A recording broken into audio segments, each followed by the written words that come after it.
What if wealth was not a thing you acquire, but a frequency you tune into? What if abundance is not out there to be chased, but is the very air you breathe, waiting only for you to truly inhale? We have been taught to run, to strive, to climb a ladder that seems to have no end, and with every step, the promise of enough recedes just a little further. It is a quiet exhaustion that settles deep in the bones, a silent tension that hums beneath the surface of our days. We are haunted by the ghost of not enough, a whisper that tells us to do more, be more, have more. This relentless pursuit, this external race, has left many of us feeling spiritually bankrupt, holding treasures that feel hollow in our hands, living in homes that feel empty in our hearts. The world is loud with the clamor for success, but your soul is quiet and it is tired. This is an invitation to step out of that noise, to enter a different kind of space, a quiet room inside your own being, where the frantic search can finally cease. This is not another lecture on strategy, not another list of rules to follow. Think of this, instead, as a conversation with the part of you that already knows the truth. The part of you that remembers a time before the world told you who you were and what you lacked. Together, we will embark on a journey, not outward into the world of things, but inward into the landscape of your own consciousness. We are not here to build something new, but to uncover something ancient and eternal. We are here to remember the source of all prosperity, a wellspring that has always existed within you, buried beneath the debris of fear, doubt, and the limiting stories you were told. Let the world outside fade away for a moment. Let your breathing deepen. You are now entering a sanctuary, a place of recovery, of remembrance, of reconnection. The journey to true, unshakable wealth begins now, not with a step, but with a stillness. From the quiet sanctuary we have entered, let us now turn our gaze to the landscape of the mind. For most of us, this landscape is dominated by a vast, shimmering illusion on the horizon. It is the great mirage of scarcity. It looks so real, so solid, that we have learned to navigate our entire lives by its deceptive light. This mirage whispers a single, pervasive lie. There is not enough. Not enough money, not enough time, not enough opportunity, not enough love, not enough for you. This belief is not your own. You were not born with it. It is a program installed in you so subtly and so early that you mistook it for your own voice. It is the echo of your ancestors' famines, the ghost of your parents' financial anxieties, the relentless hum of a society that profits when you feel incomplete. It is a pair of invisible, gray-tinted lenses placed over your eyes at birth, and because you have never known life without them, you believe the world itself is gray. Through these lenses, every experience is filtered through the logic of lack. A bill arrives in the mail, and the lenses show you what is leaving, not the flow of energy that allowed you to receive the service in the first place. A new opportunity appears, and the lenses highlight the risks, the potential for failure, the cost of trying. You look at someone else's success, and the lenses tell you that their gain must be your loss, as if life were a finite pie with only so many slices. This programming runs silently in the background of your consciousness, a constant, low-grade hum of anxiety. It is the inner accountant who never sleeps, endlessly calculating, worrying, and projecting deficits into a future that does not yet exist. It is the voice that tells you to hold on tightly to what you have, to clench your fist around your coins and your time, because the world is a dangerous place that wants to take it all away. And so, a conflict rages within you. One part of you, the deeper, wiser self, hears a different truth. It feels the pull of freedom, the possibility of an effortless existence. It reads books like this one. It has moments of clarity. It feels a resonance with the idea that the universe is fundamentally abundant. It yearns to believe this. It wants to unclench its fist and open its palm to the sky. But the moment it does, the old programming kicks in. The guardian of lack, disguised as reason and pragmatism, steps forward. Be careful, it warns. That's naive. You have to be realistic. Remember what happened last time? Don't be irresponsible. Protect yourself. This internal war is utterly exhausting. It is the energy of pushing the gas pedal and the brake at the same time. You cannot move forward. You only burn fuel, creating immense heat and stress within your own system. You cannot receive when you are braced for impact. You cannot welcome abundance when your doors are barred and bolted against imaginary thieves. Here is the core truth that can end this war. The scarcity you perceive is not a reflection of reality. It is a projection of a belief. It is a mirage. Imagine a man crawling through a desert, dying of thirst. In the distance, he sees a shimmering lake. He pours all his remaining energy into crawling towards it, his entire being focused on this one image of salvation. He doesn't notice the lush, green oasis with a clear, cool spring just a few feet behind him, because his focus is locked on the illusion ahead. He is not suffering from a lack of water. He is suffering from a lack of awareness. You are that man. We all have been. We have been crawling toward a shimmering illusion of someday when I have enough, while ignoring the boundless, ever-present oasis of abundance that is right here, right now. The great spiritual task is not to create an oasis. It is simply to turn around. It is to withdraw your attention from the mirage and place it upon what is real. How do we begin this turn? We do it not with a grand gesture, but with a small, persistent shift in focus. We begin to consciously look for the evidence of abundance that has been here all along, hidden in plain sight. For a moment, stop thinking about money. Money is just one symbol, one channel. Look at the foundation of your existence. Take a breath. Inhale. That is abundance. An endless, effortless supply of the very air you need to live, given freely by the planet. Feel the warmth of the sun on your skin, or see the glow of electric light in your room. That is abundance. Energy, crossing millions of miles or flowing through wires, a gift of physics and creation. Think of an idea, any idea. Where did it come from? It appeared from the infinite field of potential, a creation from nothing. That is the nature of your mind, a fountain of boundless creativity. That is abundance. I invite you to adopt a simple, powerful practice. Let it be your primary tool in dismantling this illusion. Every day, perhaps before you sleep, take a moment to identify and feel 3 points of abundance in your life that have nothing to do with currency. Did a stranger offer you a kind smile? That is a wealth of connection. Did you listen to a piece of music that stirred your soul? That is a wealth of beauty. Did your body heal a small cut on its own? That is a wealth of intelligence and vitality. Did you have clean water to drink? That is a wealth that billions on this planet dream of. By consciously seeking and acknowledging these truths, you are performing a profound act of alchemy. You are actively rewriting the old code. You are feeding your subconscious mind with new data, undeniable proof that contradicts the lie of lack. Each time you do this, you loosen the grip of the mirage. You are teaching your brain to see what is actually there. Slowly, gently, you begin to take off the gray-tinted lenses.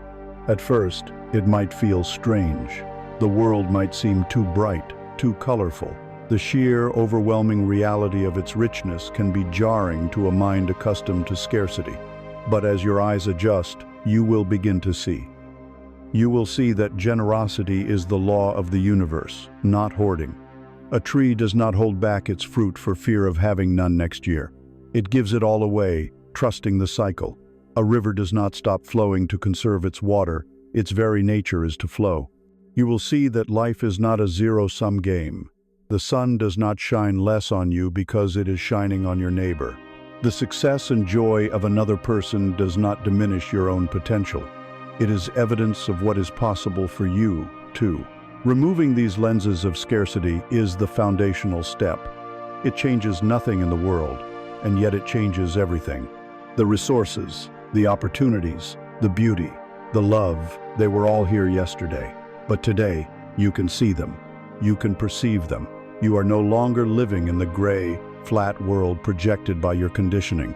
you are beginning to witness the vibrant, multidimensional, endlessly abundant reality that has been patiently waiting for you all along. This is the first great awakening on this path, but it is only the first. For once we have removed the lenses and can see the brilliant world outside, we are immediately faced with a new, more intimate challenge. We must turn from the world we are seeing to the one who is doing the seeing. When we have recognized the illusion outside, we must face the mirror that reflects the echoes from within. And we must ask the next question. Now that I see this abundance, do I truly believe I am worthy of receiving it? Having turned away from the great mirage of scarcity, you now stand before a mirror. The world outside may be recognized as abundant, but what of the world reflected in the glass? Here, we confront a deeper, more intimate gatekeeper, an ancient echo that whispers from the depths of our own reflection. It is the echo of unworthiness. This is the invisible barrier that stands between seeing abundance and allowing ourselves to receive it. It is the subtle, gut-level feeling that even if the banquet is laid out for everyone, there is no seat at the table for you. This feeling is the quiet architect of self-sabotage, the unseen force that ensures your outer reality will always align with your deepest belief about yourself. You can stand in a river of gold, but if you feel unworthy, you will only carry a thimble, because a thimble is all you believe you deserve. Like the scarcity mindset, this wound of unworthiness is not truly yours. It is an inheritance, a scar left by a world that teaches us that value is conditional. It was born in the moments your childhood drawings were ignored, in the times you were compared to a sibling or a classmate, in the well-intentioned corrections that sounded like condemnations.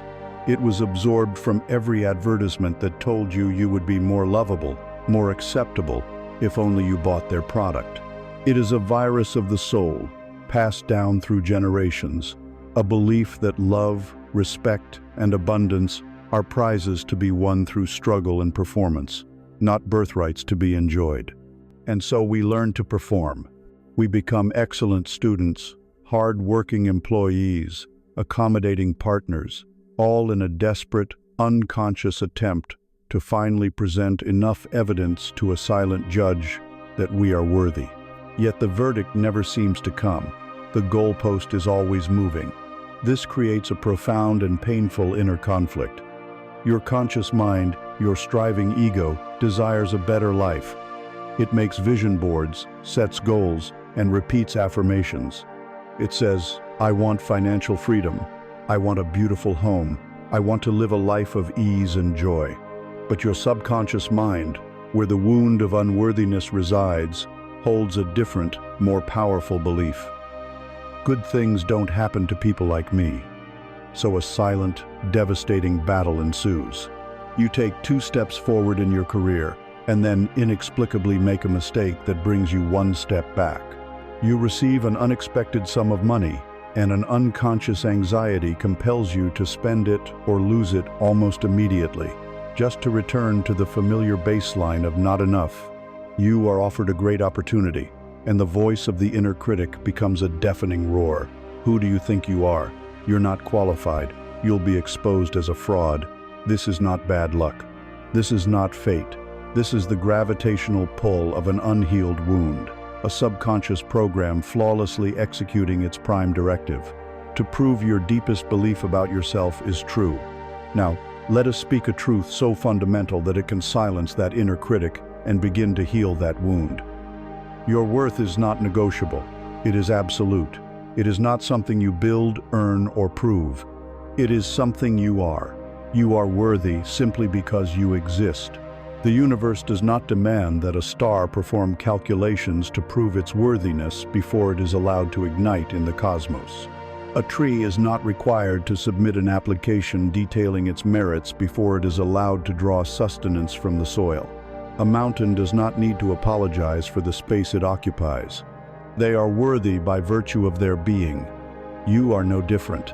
You are a unique expression of universal consciousness, a temporary pattern of stardust that has woken up and become aware of itself.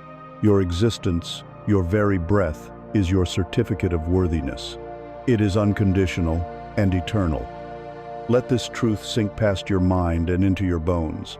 Any voice, internal or external, that tells you otherwise is speaking the language of illusion. To anchor this truth into your being, we must move beyond intellectual understanding.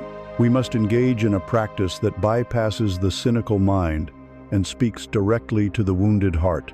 This practice is mirror work. It is simple, it is free, and it is perhaps one of the most powerful transformative tools you will ever use. Sometime today, go to a mirror, not for a quick glance to check your hair, but for a true meeting. Stand quietly, take a few deep breaths, and allow your frantic energy to settle. Then, look into your own eyes. Look past the tired surface, past the social mask you wear. Look into the windows of your own soul. At first, it will likely feel uncomfortable.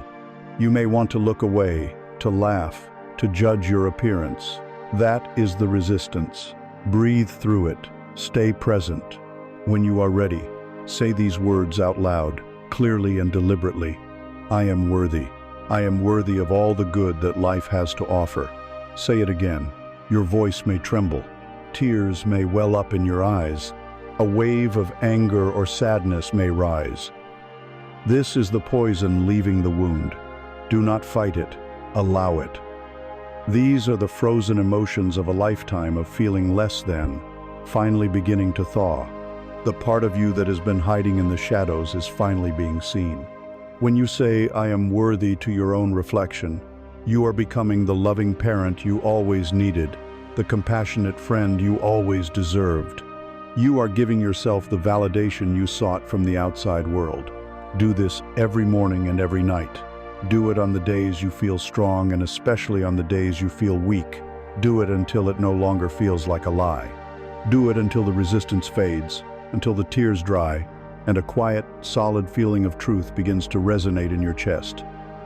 You are planting a new seed in the garden of your subconscious. Think of your soul as a magnificent royal castle. It is vast, filled with sunlit rooms, priceless art, lush gardens, and secret passages holding untold treasures. This castle is your birthright, but from a young age, you were told a lie. You were told you were a servant, unfit to live in the main halls, so you took up residence in a small, damp cellar. You grew accustomed to the darkness, the cold, the confinement. You learned the geography of the cellar so well that you forgot the castle even existed. The abundance, the beauty, the freedom of the castle are for other people. Now, you are realizing the truth. You are the rightful heir. The mirror work is the act of finding the ancient iron key to the castle, which was in your pocket the entire time. The affirmation, I am worthy, is the sound of that key turning in the rusty lock of the cellar door. As you push the door open, the light from the grand hallway floods in, and it is blinding at first. It feels alien, almost painful to your cellar dweller's eyes. Your first instinct may be to retreat back into the familiar dark. This is the critical moment. You must choose the light. You must take that first, hesitant step out of the cellar and begin to explore the home that has always been yours. As you stand in this newfound light, beginning to claim your worthiness in this present moment, you may notice that the mirror of your soul is not perfectly clear. It is smudged with fingerprints from the past, clouded by the breath of old sorrows. Even as you walk the magnificent halls of your castle, you might hear the faint clanking of old chains, the ghostly echoes of past failures and inherited heartaches. To see your true, worthy reflection in all its brilliance, we must now gently and lovingly clean the mirror. We must face the ghosts of what has been. We must learn to release the heavy anchors that bind you to a history that is no longer your present, and certainly not your future. Having stepped into the light of your own worthiness, you stand within the great halls of your inner castle. Yet, the air is not entirely still. It is stirred by faint drafts from unseen corridors, carrying the scent of old memories and the chill of past sorrows. This is the breath of the past. Your life is a magnificent ship, and you have finally claimed your place as its captain. You see the vast, abundant ocean before you, yet when you try to set sail, you feel a drag, an immense and invisible resistance. Your vessel refuses to move freely. This is because you are still tethered to the wreckage of yesterday. You are held in place by the heavy, unseen anchor of your past. This anchor is your financial karma. Not karma as a punishment from a judging God, but karma as a simple, neutral law of energy. That which is unresolved will repeat itself, seeking resolution. The anchor is forged from the metal of your personal history. It is the memory of the business that failed, the sting of a sudden job loss, the shame of a mounting debt. It is the bankruptcy that you never fully healed from, a trauma that now lives in your nervous system. It is also an inheritance, the collective energy of your lineage. It's the echo of your mother's constant worry about paying the bills, the weight of your father's belief that life is an endless struggle, the unspoken family creed that says, people like us can only get so far. These events and beliefs carve deep grooves into your psyche, like canyons carved by ancient rivers. They become the default pathways for your life force. When a new financial opportunity presents itself, a fresh stream of energy begins to flow. But it is inevitably pulled into these old, deep canyons of fear, doubt, and the expectation of failure. You are, quite literally, chained to the ghost of your old bank account. This creates a paralyzing internal conflict. The conscious, forward-thinking part of you, the captain on the deck, wants to sail toward the horizon of new possibilities. It declares, "This time will be different. I have learned my lesson. I will succeed." But the emotional body, the ship's ancient hull, holds the memory of every storm and every collision. When a situation arises that even remotely resembles a past failure, your body remembers. A knot forms in your stomach, your shoulders tense, your breath becomes shallow. This is the body's wisdom, trying to protect you from reliving pain. The conflict is between the mind's desire to advance and the body's terror of history repeating itself. And in this battle, the deep primal fear of pain is almost always stronger than the intellectual desire for gain. The anchor, therefore, feels like a form of safety. It holds you in the familiar harbor of what you know, even if that harbor is a place of lack and quiet desperation. It prevents you from risking the open sea, where you might once again face the storms that nearly broke you. Here is the truth that will sever the chain. The past is a memory, not a life sentence. It has no power over you now, in this present moment. Accept the power you grant it with your continued attention. You are the one holding the chain. You are the one who can choose to let it go. The act of letting go is called forgiveness. This is not the weak, sentimental forgiveness of popular culture. This is an act of radical self-liberation. To forgive is not to say that what happened was acceptable. It is not to condone the actions of others or absolve your own past mistakes. Forgiveness is the revolutionary decision to stop allowing a past event to consume your present energy and dictate your future. You forgive yourself for the choices you made with the consciousness you had at the time. You forgive others, not to release them, but to release yourself from the toxic, energetic bond of resentment. It is you, the captain, walking to the edge of the ship, taking hold of the heavy chain, and deciding that your journey forward is more important than the wreckage behind you. To make this release real and final, we will engage in a ritual. An abstract intention is good, but a physical act signals a powerful command to the subconscious mind. Find a time when you will not be disturbed. Take a pen and a piece of paper and write. Write it all down.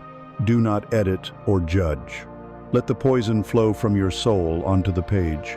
Write about the bankruptcy. Write about the gut-wrenching shame of asking for a loan.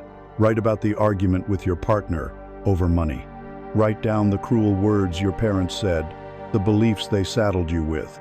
Write about every time you felt like a failure, every time you felt the terror of scarcity. Fill the page with the dark ink of these memories. This is the anchor, exposed and brought up from the depths. Now you will destroy it. Take this paper and in a safe and conscious way set it on fire. As you watch the flames consume the paper, see them as the fire of transformation, turning dense, heavy energy into light and ash. Watch the smoke rise and disappear, carrying the old stories away from you forever. If fire is not possible, tear the paper into the smallest possible pieces. Feel the physical act of ripping apart the old patterns.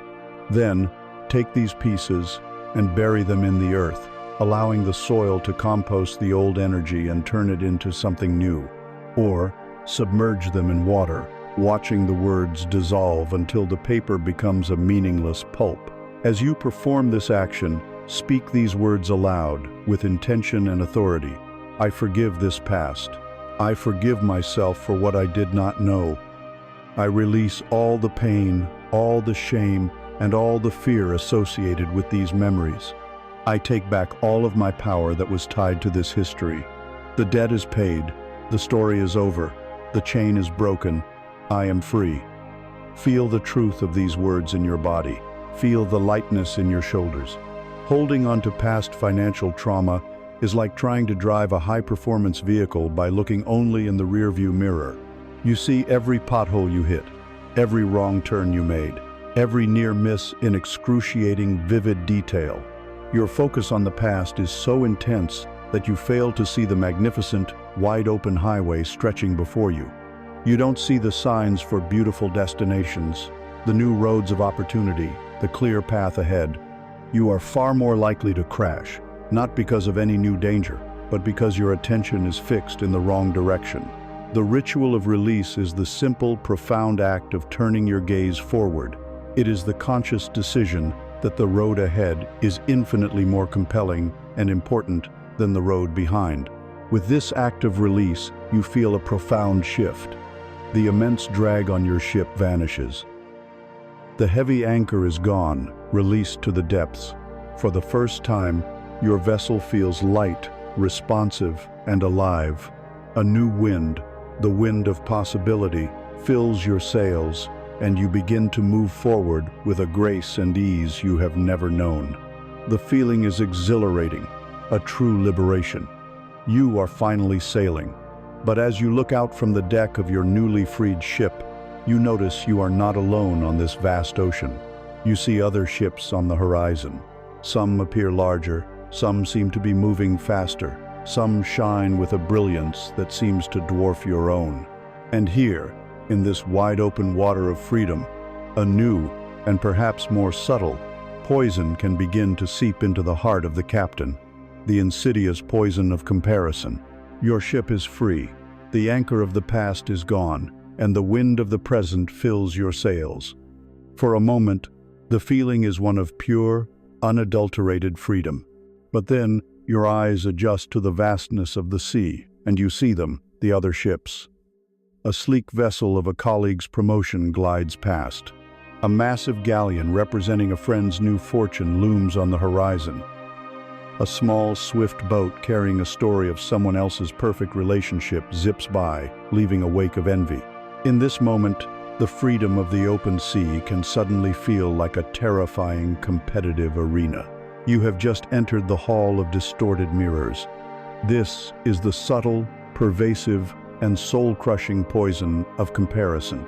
It is the voluntary act of abandoning your own ship, swimming to another, and peering through their porthole, only to feel diminished by the curated riches you see inside. This compulsion to compare is a ghost from our species' deep past, a primal instinct to assess our standing within the tribe for survival. But in the modern world, this instinct has been hijacked and amplified into a weapon of mass dissatisfaction, wielded most powerfully by the glowing screens in our hands. Social media is the ultimate hall of distorted mirrors. It is not a window into other people's lives. It is a meticulously curated gallery of their proudest moments, their most flattering angles, their most significant victories. We are comparing our raw, uncut, behind-the-scenes reality, with all its messiness and doubt, to their finished, filtered, public highlight reel. It is a game that is impossible to win. designed to make you feel that you are perpetually behind in a race that has no finish line. The moment you engage in comparison, you are yanked out of your own precious present reality. A personal achievement that felt wonderful just a moment ago suddenly feels small. The gratitude you were feeling for your unique journey evaporates, replaced by the bitter acid of envy. Your newfound sense of worthiness becomes fragile, conditional, dependent on how you measure up to a distorted reflection in an endless, echoing hall. And so, another inner war begins. It is the battle between the ego's desperate need for status and the soul's deep yearning for authenticity. A part of you, the part conditioned by society, feels the sting of falling behind. It whispers anxiously, "Look how far they've come. What are you doing with your life? You need to hurry. You need to do more. You need to catch up." This voice is fueled by a profound fear of being left out, of being deemed insignificant. But there is another voice, a quieter one, that rises from your center. It says, "I am so tired. This race feels meaningless. Their life is not my life. Their joy does not have to be my sorrow. There must be another way to live." This is the voice of your soul, your true self, pleading with you to stop looking outward and to return your gaze inward. This conflict between the frantic pace of the ego and the steady rhythm of the soul is the source of modern burnout. It is the exhaustion that comes from trying to live someone else's life. Here is the truth that shatters the mirrors and provides the antidote to the poison. Your path is yours alone. It is sacred, unique, and incomparable. To compare your journey to another's is an act of deep spiritual disrespect, both to them and to yourself. It is as foolish as the moon comparing its gentle, reflective light to the sun's blazing fire. The sun is not better than the moon. They have different purposes, different energies, different phases. The sun's destiny is to illuminate the day with raw power. The moon's destiny is to guide the tides and stir the soul in the quiet of the night. The world needs both. To wish for the sun's fire when you are the moon is to deny your own cosmic purpose. Your life has its own unique seasons, its own rhythm of growth, its own sacred timing. Your challenges are custom designed for your soul's evolution. Your gifts are the precise medicine the world needs from you.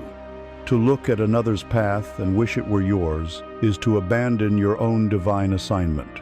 To escape this prison, you must practice a conscious withdrawal from its architecture. The first step is to go on an information diet. Declare a fast from the hall of mirrors. This may mean deleting social media apps from your phone for a week or dedicating one full day, from sunrise to sunset, where you do not consume any media that triggers the comparison impulse. In the silence that is created, your own life will rush in to fill the space. You will begin to hear your own thoughts again, feel your own feelings, and notice the small, real beauties of your own world. The second practice is to become the dedicated chronicler of your own progress. Get a private journal, one that is for your eyes only.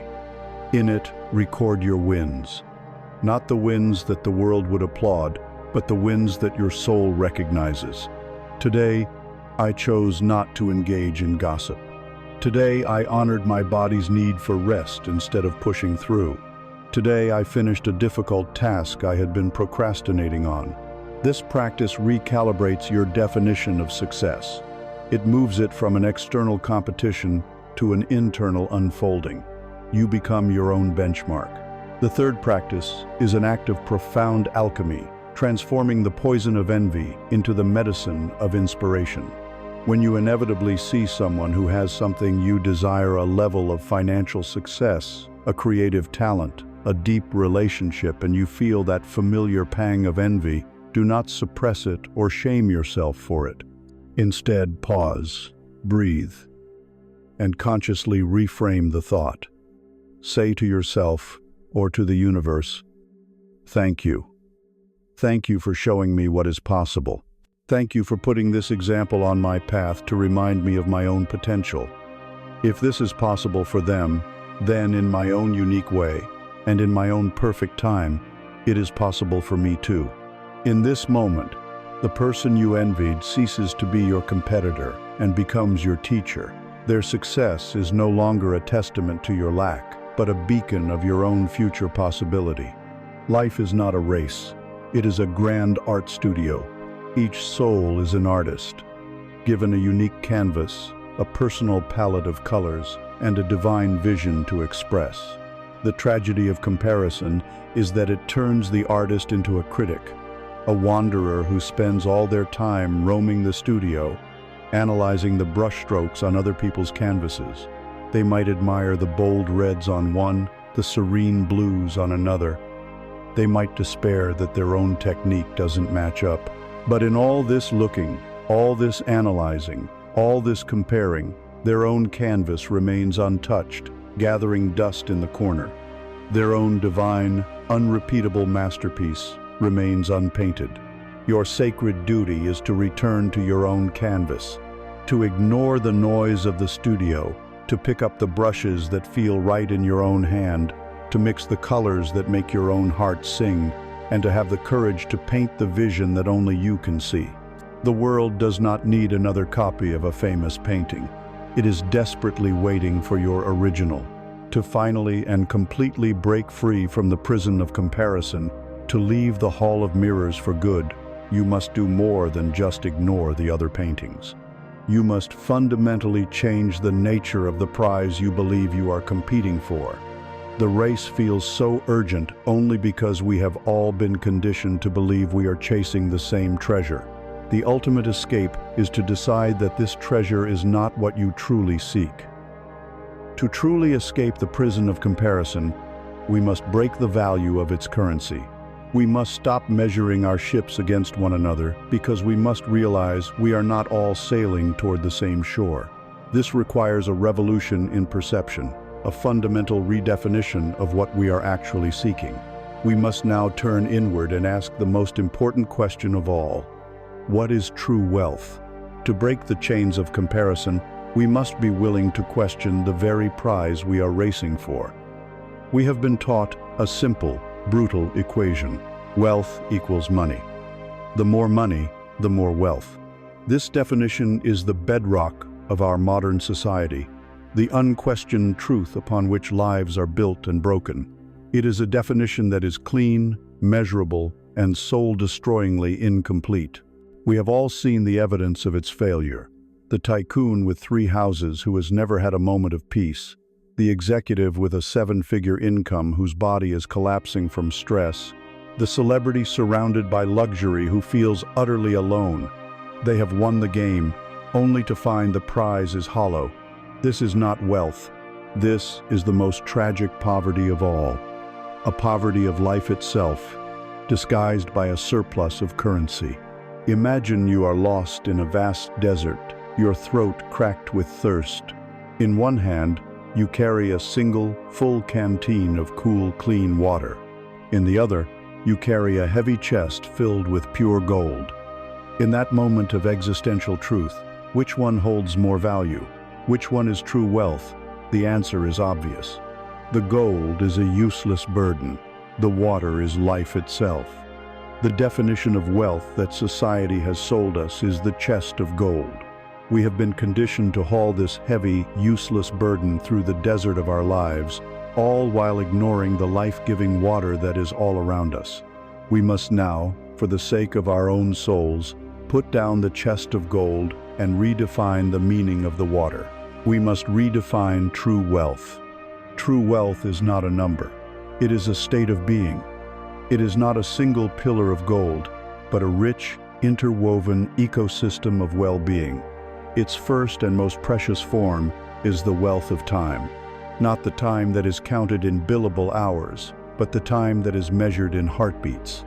It is the spaciousness to wake without an alarm clock, the freedom to get lost in a conversation, the luxury of reading a book in the middle of the day. It is unstructured, unhurried, sovereign time, where you are the master, not the slave, of your own calendar. It is the currency you spend on what truly matters: your passions, your curiosity, your loved ones, your own stillness. The second form is the wealth of health. Your body is the only vessel you have to navigate this life. A body brimming with vitality, energy, and resilience is an incalculable treasure. It is the ability to walk in nature, to taste food with relish, to embrace a loved one without pain, to sleep deeply and wake refreshed. No amount of money can truly replace the fortune of a body that functions with ease and grace. To neglect this wealth in the pursuit of financial gain is the ultimate bad investment. The third form is the wealth of peace. This is the untold richness of a mind that is not at war with itself. It is a quiet inner landscape, free from the constant static of anxiety, worry, and regret. It is the ability to sit in silence and feel content. It is the power to remain centered in the midst of external chaos. This inner peace is the most valuable real estate in the universe, a sanctuary that no market crash can ever touch, and no thief can ever steal. The fourth form is the wealth of connection. We are not islands. We are creatures who thrive on love, belonging, and authentic community. True wealth is the richness of the relationships you have nurtured. It is the friend you can call at 3 a.m. It is the trust in a partner's eyes. It is the easy laughter with family. It is the feeling of being truly seen, heard, and accepted for who you are.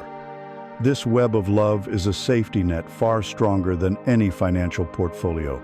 Finally, there is the wealth of purpose.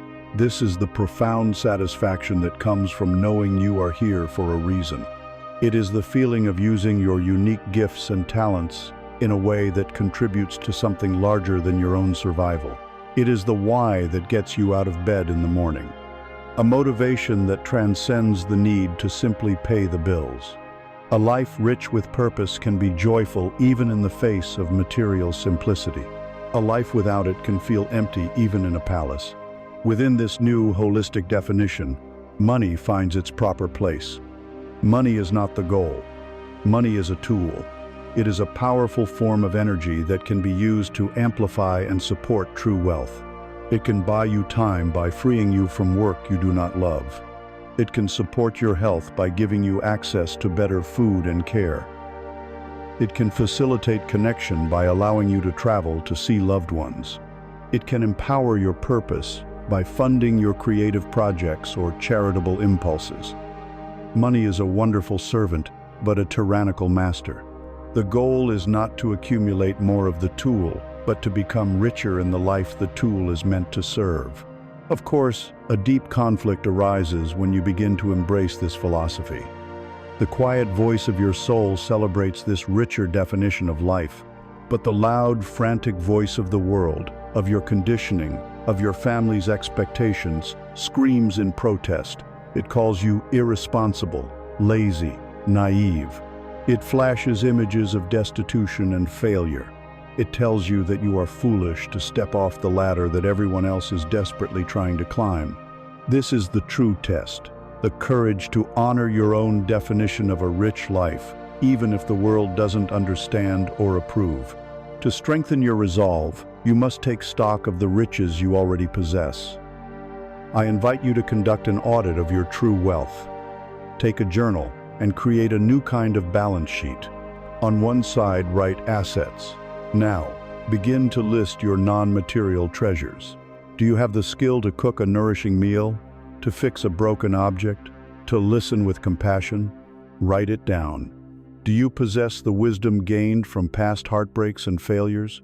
That is a priceless asset. Write it down. List the people in your life who you love and who love you back. Each name is a jewel of immense value. List the simple pleasures that bring you joy, the taste of coffee, the sound of rain, the comfort of your bed. List the aspects of your health that are working perfectly right now. Your lungs that breathe for you, your heart that beats for you, your eyes that see these words. Go on and on. Create an undeniable, overwhelming inventory of your current profound abundance. When you do this, your energetic state shifts instantly.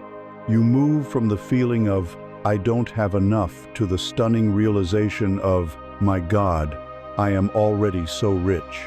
This is the secret of the seed and the forest.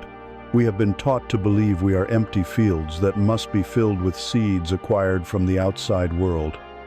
The truth is, you are already holding an entire universe of seeds. Every skill you have, every loving relationship, every creative idea, every ounce of resilience, each one is a seed. And each seed, no matter how small it seems, contains the divine blueprint for an entire forest. Your capacity for kindness is not just one act. It is the seed of a forest of compassion. Your single creative idea is not just one project. It is the seed of a forest of innovation. Your true work is not to go out and frantically gather more seeds. It is to turn your attention to the ones you already hold. It is to recognize their immense potential. You are standing now in the quiet realization of your own intrinsic wealth. You hold in your hands not a few coins, but a universe of seeds, each one pregnant with the potential of a forest. But a seed, no matter how powerful, cannot grow on barren rock or in a noisy, chaotic storm. It requires a specific kind of soil to crack open its shell and send down roots. This soil is not found in the frenetic marketplace of the world or in the endless striving for more. It is found in the deep, silent, and fertile ground of your own being. For this inner forest of true wealth to grow, it first needs the fertile void. It needs stillness. You now stand in a place of profound recognition. You see that your true wealth is not an external treasure to be hunted down, but an inner forest waiting to grow from the seeds of your own being, your love, your wisdom, your creativity, your purpose. You hold this universe of potential in your hands. But a seed, no matter its divine potential, cannot grow on barren stone.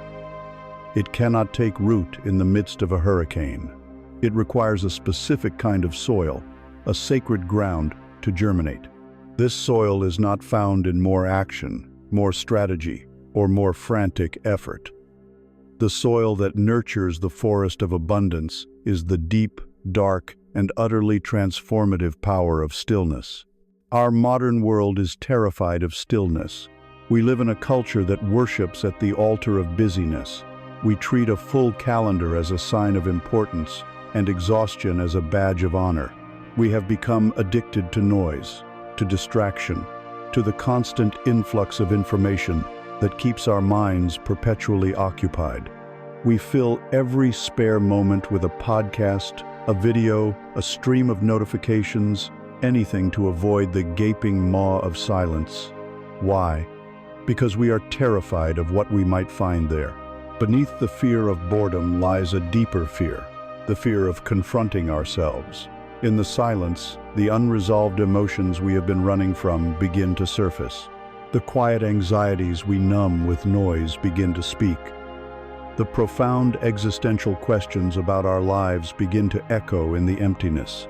And so we keep running, keep scrolling, keep distracting, turning the landscape of our mind into a noisy, chaotic construction site where nothing sacred can possibly grow.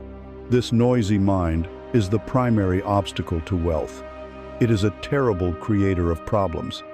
It chews on past grievances, endlessly rehearsing what you should have said. It projects catastrophic fantasies into the future, forcing you to live through 1,000 tragedies that will never happen. It is the heckler in the audience of your own life, casting doubt on your inspired ideas before they have a chance to breathe. In this internal storm, the delicate seeds of your true wealth are either blown away or drowned in the flood of anxious thought. Now is the time to introduce a radical concept. Stillness is not emptiness. Stillness is potential. We will call it the fertile void. A wise farmer knows that after a harvest, a field must be allowed to lie fallow. To an ignorant observer, the fallow field looks dead, useless, and unproductive. But the farmer knows a secret. He knows that in this period of rest, the soil is undergoing an invisible miracle. It is regenerating, drawing down nutrients from the cosmos, rebalancing its chemistry, and preparing for the next season of explosive growth. The fallow period is the most important part of the cycle. Your mind is that field. Of course, The moment you decide to let your field lie fallow, the moment you attempt to be still, your conditioned mind will declare a state of emergency. It will rebel with ferocious intensity. Sit in a chair and commit to doing nothing for just 5 minutes, and witness the mutiny. Suddenly, you will remember a dozen urgent emails you forgot to send. Your leg will begin to itch uncontrollably. Your mind will flash with brilliant solutions to problems you didn't even know you had. It will scream at you. This is a waste of time. You should be productive. You are falling behind. This is the inner conflict between the ego's addiction to control and the soul's deep need for surrender. The ego, the frantic foreman of your inner construction site, believes that if it stops barking orders, if it stops planning and worrying for even 1 second, the entire world will collapse. The soul, however, knows the truth. Things do not fall apart in stillness. They finally, beautifully, fall together. Here is the core message that can win this war for peace. In the silence between your thoughts, there is a gap, a pause. For a fraction of a second, the noisy foreman is quiet. This gap is not a void. It is the womb of creation. It is pure consciousness, unfiltered potential, the very mind of the universe. It is the space where intuition is born, where inspired, nonlinear solutions appear as if from nowhere.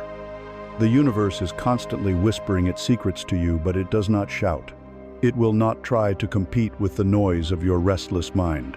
To hear the guidance, to receive the flashes of insight that will effortlessly solve your problems and illuminate your path, you must first create an opening. You must cultivate the silence. Stillness is not a passive act. It is the most active form of listening you will ever engage in. It is an act of profound and humble receptivity. The practice, then, is not to fight the mind, but to step aside from it. It is the practice of intentional stillness. Find a time and a place where you can be alone and undisturbed for 10 minutes. Set a timer. Sit in a comfortable position with your back straight. Close your eyes, and then do nothing. Your task is not to clear your mind. This is an impossible goal that only creates more struggle. Your task is simply to become the observer. Your mind will produce thoughts, just as a cloud produces rain. Let it. Do not try to stop them. Do not engage with them. Do not judge them. Simply watch them drift by like clouds in the vast sky of your awareness. If a strong emotion arises, like sadness or anxiety, just notice it. Name it. Ah, there is sadness. Then watch it too as it crests and falls like a wave on the shore. Your job is to remain on the shore. You are the sky, not the clouds. You are the ocean, not the wave. This practice will feel deeply unproductive at first. Your ego will scream that you are wasting precious time. This is precisely why it is so powerful. It is a radical act of defiance against the cult of busyness. It is a declaration that your inner state is more important than your outer activity. You are teaching your nervous system, cell by cell, that it is safe to be still. It is safe to not have the answer. It is safe to simply be. Each 10-minute session of stillness is like a season of leaving your inner field to lie fallow. It may look like nothing is happening, but beneath the surface of your conscious awareness, the soil of your being is healing. It is becoming rich, dark, and fertile again. The life force is returning. The ground is being prepared to receive the seeds of your intentions, not with the frantic energy of a worried mind, but with the quiet, powerful, life-giving embrace of a restored soul. This newfound quietness brings with it a heightened sense of perception. As the roar of the internal engine dies down, you begin to notice more subtle sounds. As you sit in the silence of your own being, for the first time, you may begin to hear a faint, persistent hiss. It is a sound you were too busy to notice before. It is the sound of your vital energy, your creative life force, slowly leaking away through invisible cracks in your own vessel. The practice of stillness does not just create fertile ground for your seeds to grow. It also reveals the ways in which you have been unconsciously sabotaging your own harvest. It exposes the high, hidden cost of the two most corrosive forces to your abundance: the constant, dripping leak of worry and the insidious, silent vapor of doubt. In the profound quiet you have cultivated, you begin to perceive the subtle mechanics of your own consciousness. Like an expert mechanic in a silent garage, you can now hear the faint hiss that was previously drowned out by the engine's roar. This is the sound of your life force, your creative and vital energy, steadily leaking away.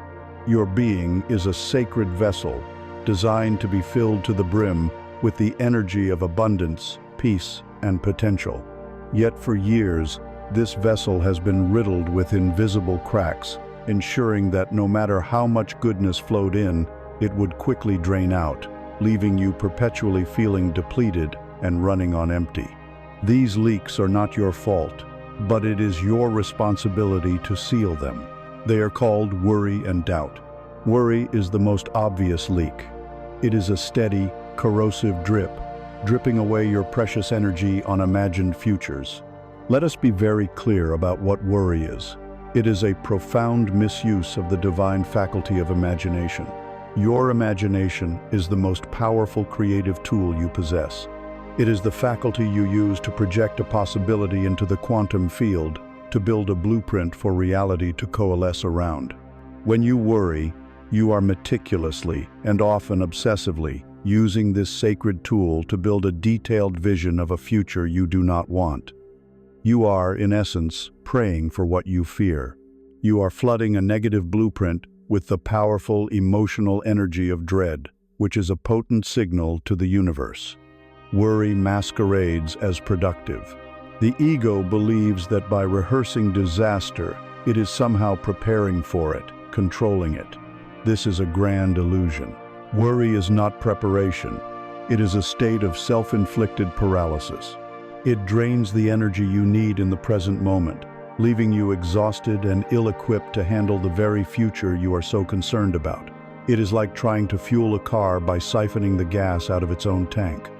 Doubt is a more insidious and dangerous leak. While worry is a noisy, frantic drip, doubt is a silent, corrosive mist. It seeps into the very material of your vessel, weakening its integrity. Doubt is a master of disguise. It rarely announces itself as the irrational fear it is. Instead, it cloaks itself in the respectable garments of intelligence, logic, and realism. It is the cold, calm voice that whispers in your ear after a flash of inspiration. Let's be serious for a moment. That's a lovely idea, but you don't have the skills, the money, or the connections. It's never been done before. Be realistic. Protect yourself from disappointment. Where worry contaminates the future, doubt assassinates the present. It is the acid that dissolves the delicate seeds of intention the moment they are planted in the fertile void of your stillness. It convinces you not to even try, ensuring failure by guaranteeing inaction. It is the ultimate self-fulfilling prophecy. The inner conflict that fuels these leaks is the timeless battle between control and trust. The ego, your conditioned self, is terrified of uncertainty. It craves control above all else. Worry and doubt are its primary strategies for maintaining an illusion of control over a universe that is fundamentally uncontrollable. By worrying, the ego feels it is on the job, managing potential threats. By doubting, it protects itself from the perceived pain of failure. Trust, on the other hand, is the soul's native language. It is the quiet, unwavering knowing that you are a part of a larger, intelligent system. It is the faith that you are supported, that you will be given what you need, and that you possess the inner resources to navigate whatever comes your way. This is not a blind faith, but a deep, intuitive reliance on the order of the cosmos. The battle is between the ego's desperate clenching and the soul's graceful opening. Here is the core message that allows you to begin sealing these leaks. Your energy, your attention, your focus. This is your creative capital. It is the only true currency you have. Each day you are given a finite amount, Every thought you think is an investment of this capital. You can invest it in the black hole of worry and doubt, where it will yield a return of anxiety and paralysis. Or you can invest it in faith, presence, and constructive action, where it will yield a return of peace, progress, and power. The choice is yours in every single moment. To become a master of your reality is to become a vigilant guardian of your energy. It is to consciously refuse to squander your life force on thoughts that do not serve your highest good. This is not a chore. It is the ultimate act of self-respect. To do this, you need practical tools, not just philosophy. To seal the leak of worry, you must practice the pattern interrupt. When you feel the familiar spiral of worry begin, take these 3 steps. First, acknowledge it. Do not fight it. Simply notice it with neutral awareness, as if you were a scientist observing a phenomenon. Say to yourself, the energy of worry is present. This act of naming it separates you from it. Second, question it. Ask your mind a simple, powerful question. Is this line of thought useful right now? Is this endless loop of what-ifs serving my well-being or moving me toward a solution? The answer will almost certainly be no. Third, pivot. Consciously and physically shift your attention. Get up and stretch. Put on a piece of music. Focus on the sensation of your feet on the floor. Take one small, immediate action related to your goal, no matter how tiny. This breaks the hypnotic trance of the worry loop and brings you back into the power of the present moment. To seal the more subtle leak of doubt, you must build a fortress of faith with the book of evidence. Doubt thrives on amnesia. It makes you forget all the times you have been triumphant and supported.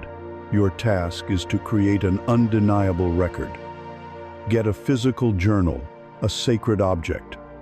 Title it, My Evidence of Grace, or The Book of Trust. In this book, you will become the historian of your own resilience. Write down every single time things have worked out for you, especially in unexpected ways. The time you got the job you thought was out of reach. The time money appeared from an unknown source right when you needed it. The time an intuitive hunch saved you from a bad decision. The time a stranger's kindness restored your faith. The time you found a strength you never knew you possessed during a crisis. Fill this book with the hard data of your own blessed life. Then, when the cold mist of doubt begins to creep in, you do not argue with it. You do not engage it. You simply open your book and read the evidence. You confront the lies of doubt with the undeniable truth of your own experience. You starve the demon of doubt by feeding the angel of faith. By engaging in these practices, you are not just managing your thoughts. You are an energetic craftsman, actively repairing the sacred vessel of your being. Each time you interrupt a worry, you are applying a sealant to a crack. Each time you add an entry to your book of evidence, you are strengthening the very material of the vessel, making it more resilient.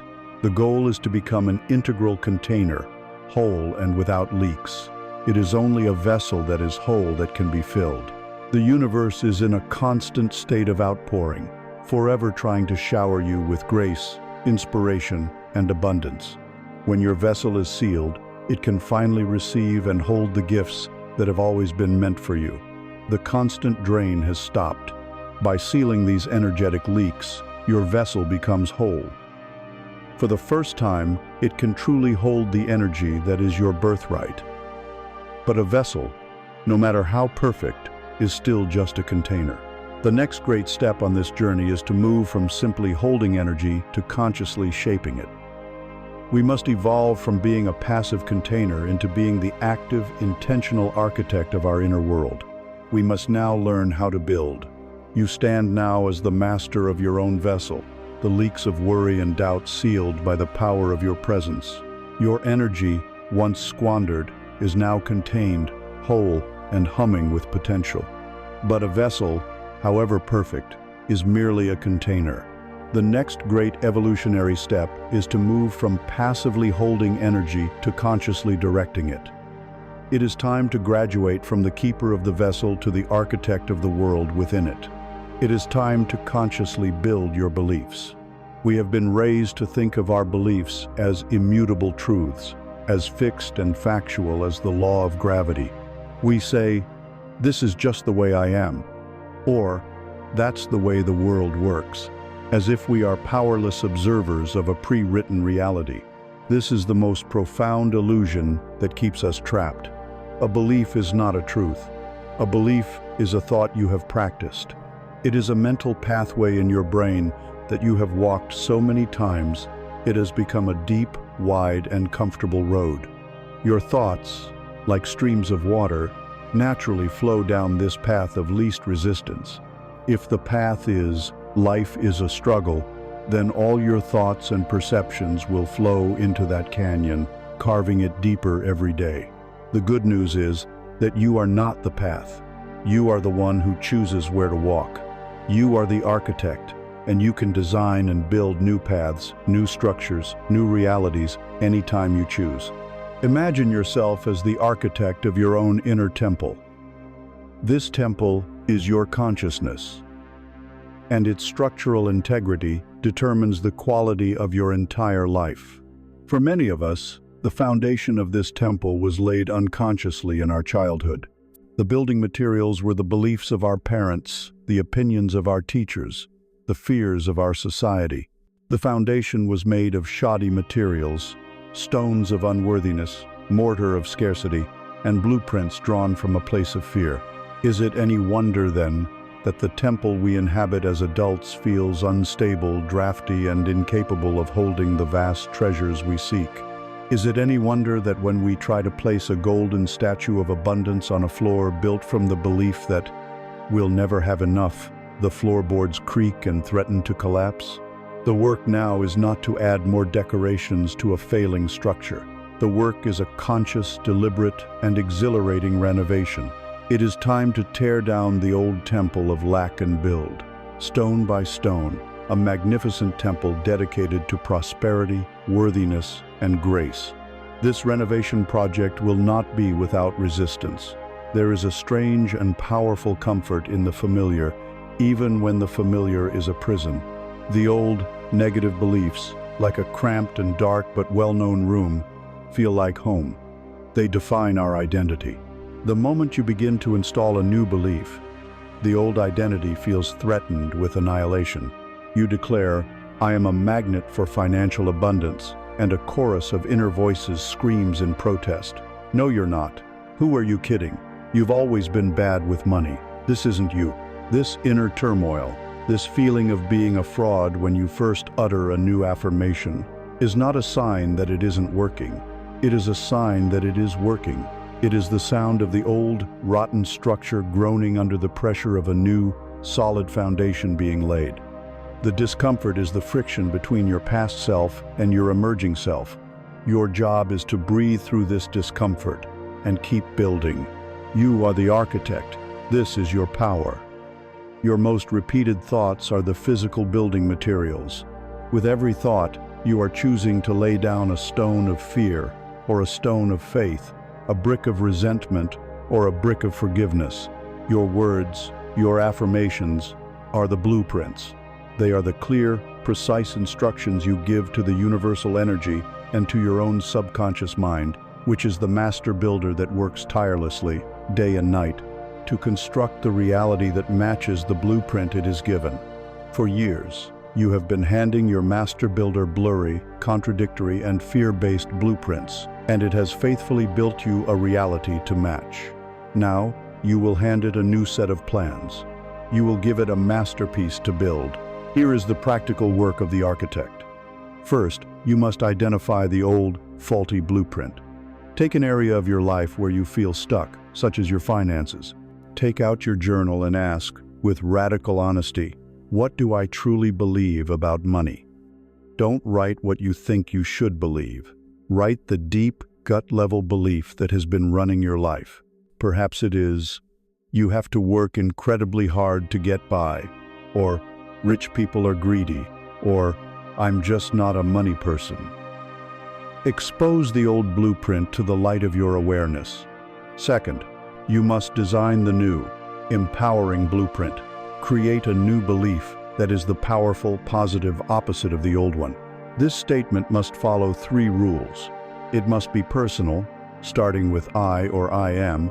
It must be in the present tense, as if it is already true. And it must be positive, stating what you want, not what you don't want.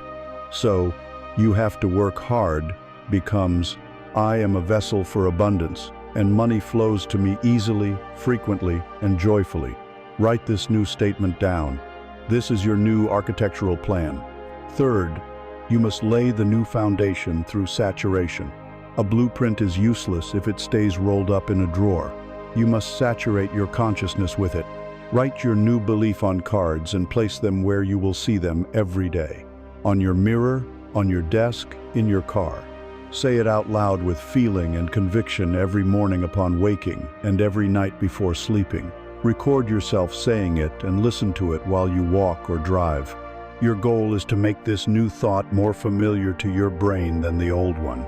You are consciously carving a new, powerful neural pathway. Fourth, and most crucially, you must gather new building materials by seeking evidence. As you go about your day, your conscious mind must take on a new job. It must become a detective whose only mission is to find evidence in the real world that supports your new belief. Did a friend buy you lunch? Evidence that abundance flows to you. Did you find a coin on the pavement? Evidence. Did you receive an unexpected discount? Evidence.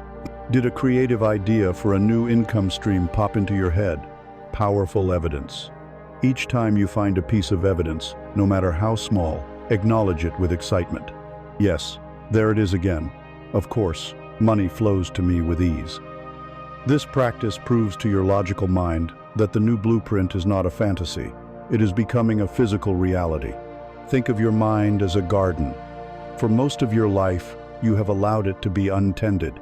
The weeds of negative belief have grown wild because they are the native, default vegetation of an unconscious mind. You cannot get rid of weeds by staring at them or hating them. You overcome weeds by diligently and lovingly planting the flowers you do want to see.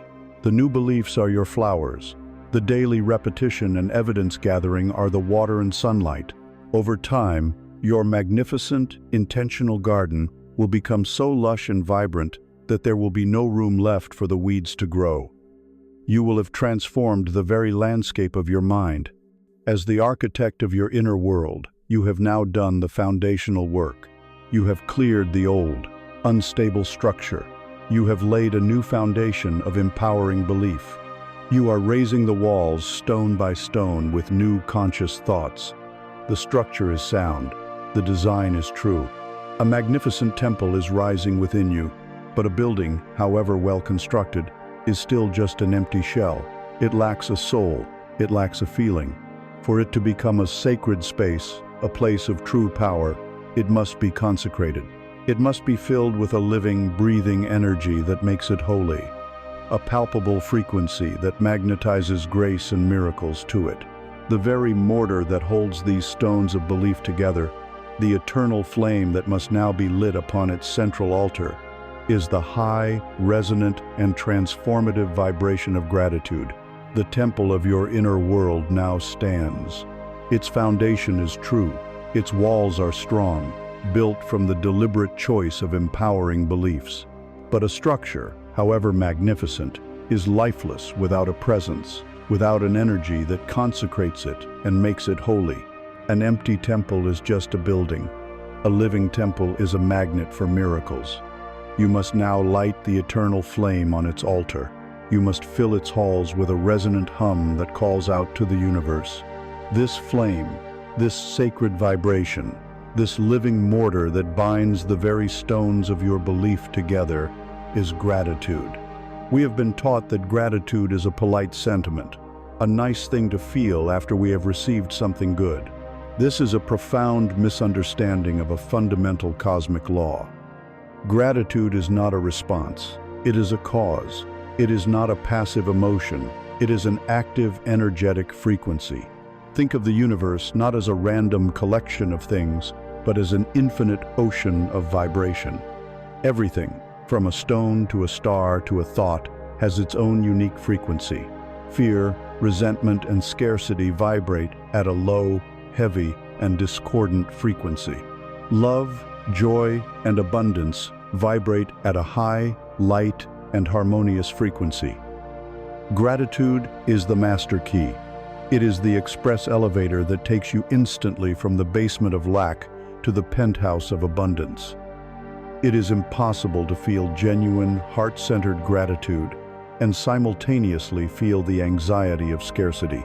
The two vibrations are mutually exclusive.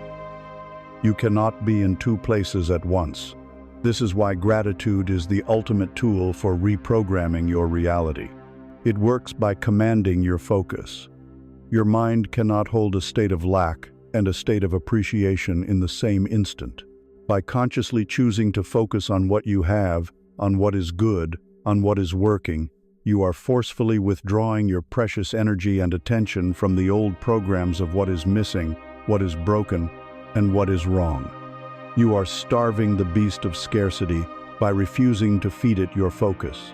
Every moment spent in genuine gratitude is a moment you are actively dismantling the old temple of fear and consecrating the new temple of prosperity. Let us use the metaphor of a tuning fork. Imagine your entire being, your mind, your body, your spiritus, a musical instrument. For most of your life, perhaps, this instrument has been unconsciously tuned to the frequency of the world around you, the dissonant, anxious note of lack. You have simply been resonating with the noise. Gratitude is a tuning fork, one that is forged in the heart of the universe, and it is permanently pitched to the perfect, harmonious frequency of abundance.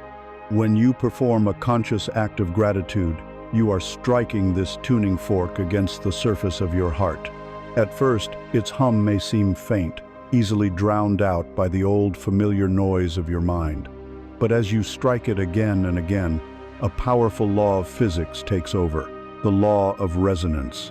Your own being, your instrument, begins to vibrate in sympathy with the clear, powerful note of the tuning fork.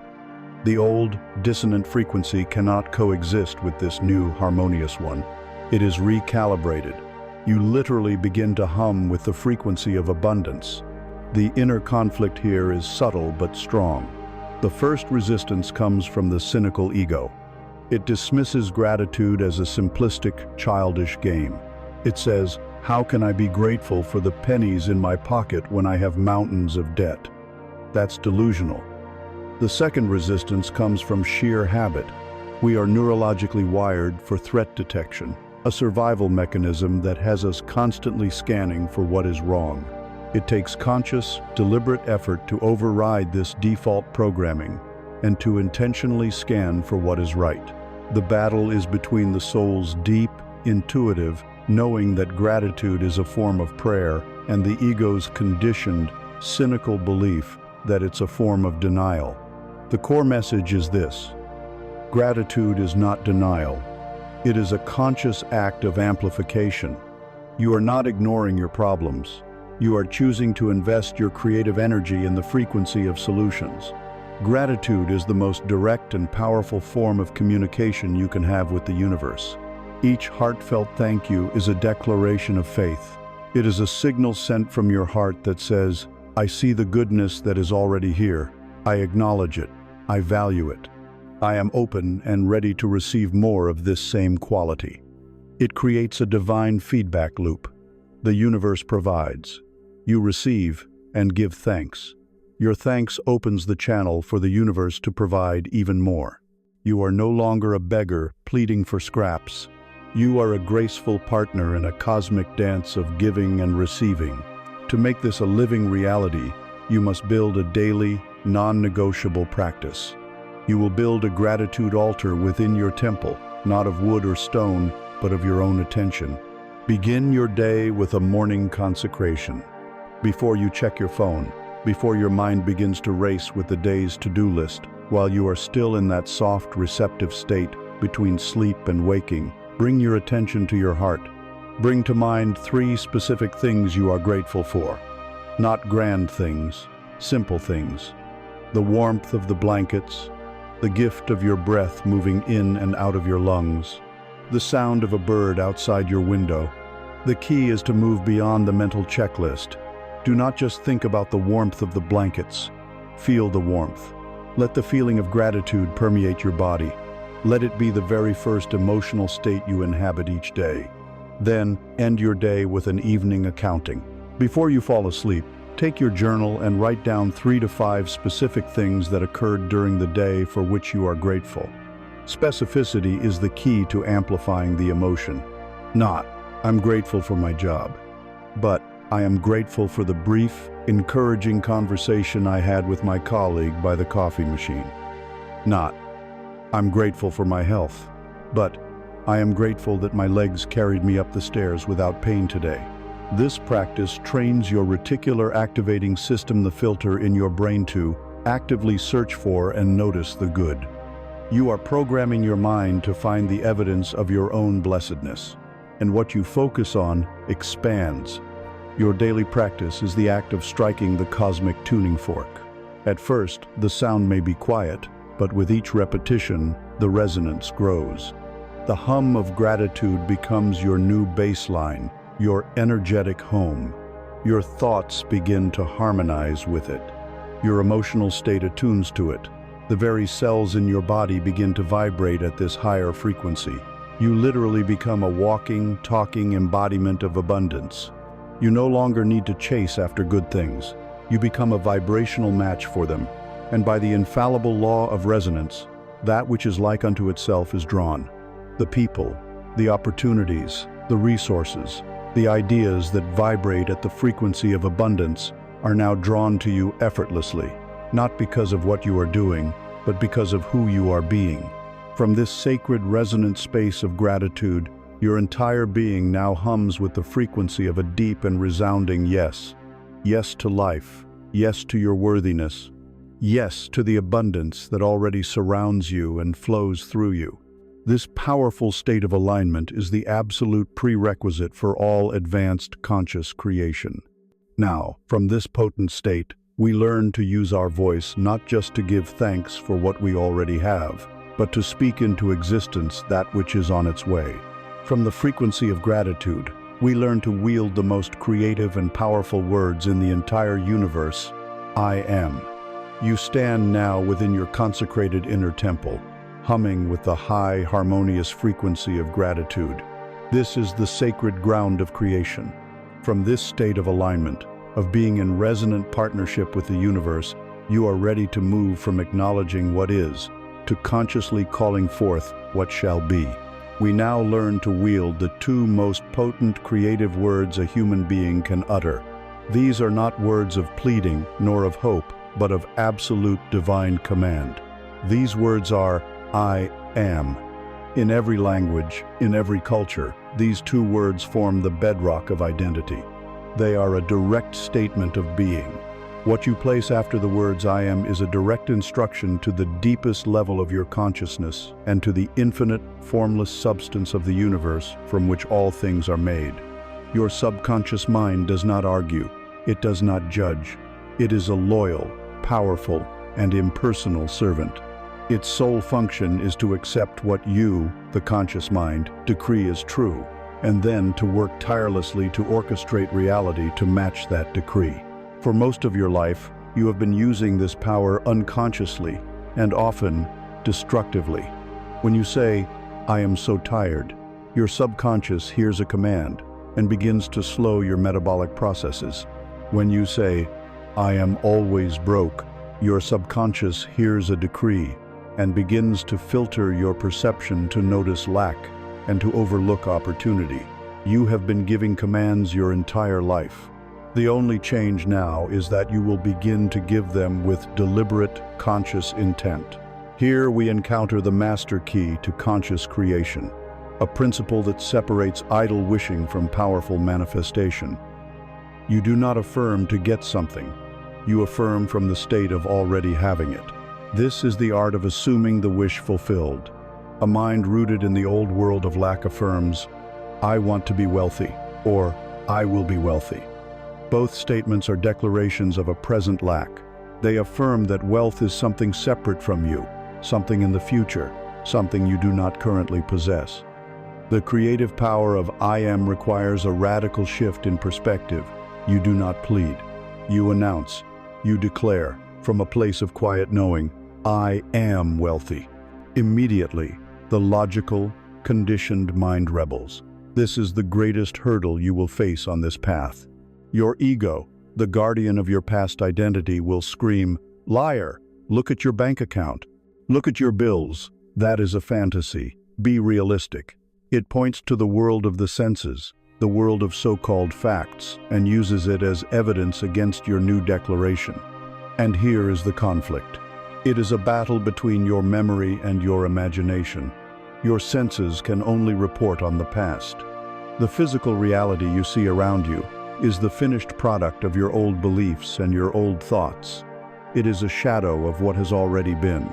Your imagination, however, is the gateway to what can be. It is the creative womb of reality. The choice you must now make is this. Will you give your faith and your energy to the dead report of your senses, or to the living reality of your imagination? You must dare to believe that what you are creating within is more real than what you are currently observing without. The bridge that allows you to cross this chasm of doubt is feeling. The words are the key, but the feeling is the hand that turns it in the lock. Words alone are hollow. The subconscious mind responds to emotion. The language of the universe is frequency, and emotion is the vibration you broadcast. So, when you declare, I am wealthy, your work is not to convince yourself of a lie. Your work is to ask, what would it feel like if this were true? What sensations would move through my body if all my financial needs were met, now and forever? The feeling might be one of expansive relief, of deep, profound peace, of joyful freedom, of a warm, generous spirit. That feeling is your target. That is the prayer. You must generate that emotional state within your body now, regardless of the evidence of your senses. This is what it means to live in the end. You feel the reality of the fulfilled wish first, and then, and only then, can the physical world, which is a mirror to your inner state, reflect it back to you. Let us now turn this into a sacred and practical ritual. This is the practice of state affirmation. First, define your state. Before you utter a single word, get clear on the feeling you wish to embody. Is it freedom, security, ease, joyful abundance? Choose one core emotion. Second, craft your I am declarations. Create a few short, powerful statements that anchor this feeling. For example, if the state is security, your statements might be, I am the embodiment of financial security. I am eternally supported by a universe of abundance. I am safe, I am sound, I am secure. Third, and most critically, enter the state. This is best done in a relaxed condition, such as in meditation or, most powerfully, in the drowsy state just before falling asleep, when the veil between the conscious and subconscious minds is thinnest. Close your eyes. Use your imagination not to see things, but to feel things. Imagine you have already received everything you desire. How would you carry yourself through the day? How would you breathe? Would your shoulders be more relaxed? Would there be a quiet smile on your face? Inhabit this future self now. Feel the emotions of security, peace, and freedom in your chest, in your stomach, in your hands. Fourth, affirm from within the state. Once you have captured the genuine feeling of the wish fulfilled, now you whisper your I am statements. Do not shout them. Do not force them. Speak them quietly, internally, as if they are simple, obvious truths. They are not affirmations designed to change something. They are descriptions of the state you are now in. Let the words and the feelings merge into one experience. Linger here. Savor the feeling. Fall asleep in this state of being. By doing so, you impress this new identity upon your subconscious mind for the entire night, and it will work to create this reality for you. Think of it this way. The fertile, silent ground of your subconscious mind is the garden you have prepared. The I am statement is the perfect, potent seed containing the blueprint for a new reality. But a seed dropped on dry earth will lie dormant forever. The feeling, the emotion of the wish fulfilled, is the living water. When you water the seed of your declaration with the genuine feeling of it being true, germination is inevitable. The seed must swell, it must crack open, and it must send forth a sprout into the visible world. Words plant, feelings water. The harvest is law. The creative act is now complete on the inner planes. The seed of your new reality has been planted in the fertile soil of your subconscious and has been watered with the living emotion of your fulfilled desire. This is the most important work. But creation is an organism that seeks to express itself fully, to bridge the world of spirit and the world of form. As the seed swells with life beneath the soil, it begins to gather its energy to push upward, to break through the surface and seek the sun. This upward push from the unseen to the seen often manifests in our lives not as a desperate struggle, but as a gentle, joyful, and often irresistible nudge to act. We now move from the sacred act of being to the joyful art of inspired doing. You have performed the most sacred and potent work. On the inner planes of consciousness, the reality of your abundance is already a finished fact. The seed of your desire has been planted in the fertile soil of a still mind. You have declared its existence with the power of I am, and you have watered it with the living emotion of the wish fulfilled. The causal reality is complete. Now we must speak of action, but we must speak of it in a way you have likely never heard before. We must draw a sharp and uncompromising line between the two great forms of doing, the action of force and the action of flow. For most of our lives, we have been disciples of the cult of force. We have been taught that the world is an inert and stubborn object that must be bent to our will through relentless effort, struggle, and sacrifice. This is the hustle culture that glorifies burnout as a badge of honor. This is the action that arises from a place of lack, from the deep-seated fear that, if I don't make it happen, it won't happen. It feels like pushing a massive boulder up a steep hill. It is fueled by adrenaline and anxiety. It is draining, it is stressful, and because it originates from a low vibration of fear, it often creates more struggle and resistance, no matter how hard you work. This is the action of the ego, trying to impose its limited will upon an infinite universe. There is another way. It is the way of inspired action, the way of flow. This form of action does not originate from you. It moves through you. It does not arise from a place of fear, but from a place of fullness. It is the natural, effortless next step that presents itself after your inner energetic work is complete. It does not feel like pushing a boulder. It feels like being gently pulled by an invisible current. It feels light, joyful, and often surprising. It is not the ego trying to control the universe. It is the universe inviting you to participate in a delightful collaboration. Imagine your life as a great river, flowing inexorably toward the ocean of your highest good. The action of force is like getting in a boat and trying to row furiously against the current, or trying to build a dam to divert the river's path. It is an act of immense, exhausting, and ultimately futile struggle against a power far greater than yourself. The action of flow, however, is the art of simply placing your boat in the water, raising your sails, and allowing the powerful, intelligent current of the river to carry you. Your actions are small, gentle adjustments of the rudder, steering your craft with ease as the river does the heavy lifting. One way is a battle, the other is a dance. The inner conflict here is profound, for we are deeply conditioned to equate worth with struggle. A part of us feels lazy, irresponsible, or foolish if we are not constantly hustling. The ego gets nervous in the quiet moments of waiting. After planting a seed, the ego wants to dig it up every 10 minutes to see if it's growing. It cannot trust the invisible process happening in the darkness of the soil. It believes that activity, any activity, is better than stillness. The greatest challenge on this path is learning to trust the period of germination. It is having the faith to do your inner work, and then to stand back in a state of joyful expectation, knowing that the sprout will appear in its own perfect time. Here is the core message that liberates you from the tyranny of force. Your primary work is not doing, it is being. Your most important task is to maintain the high vibrational state you have cultivated, the feeling of worthiness, the frequency of gratitude, the inner knowing of I am. That is 90% of the creative process. The final 10% is the joyful, inspired doing. When your energetic state is aligned, the universe, which is a mirror of your consciousness, begins to rearrange itself to match your new vibration.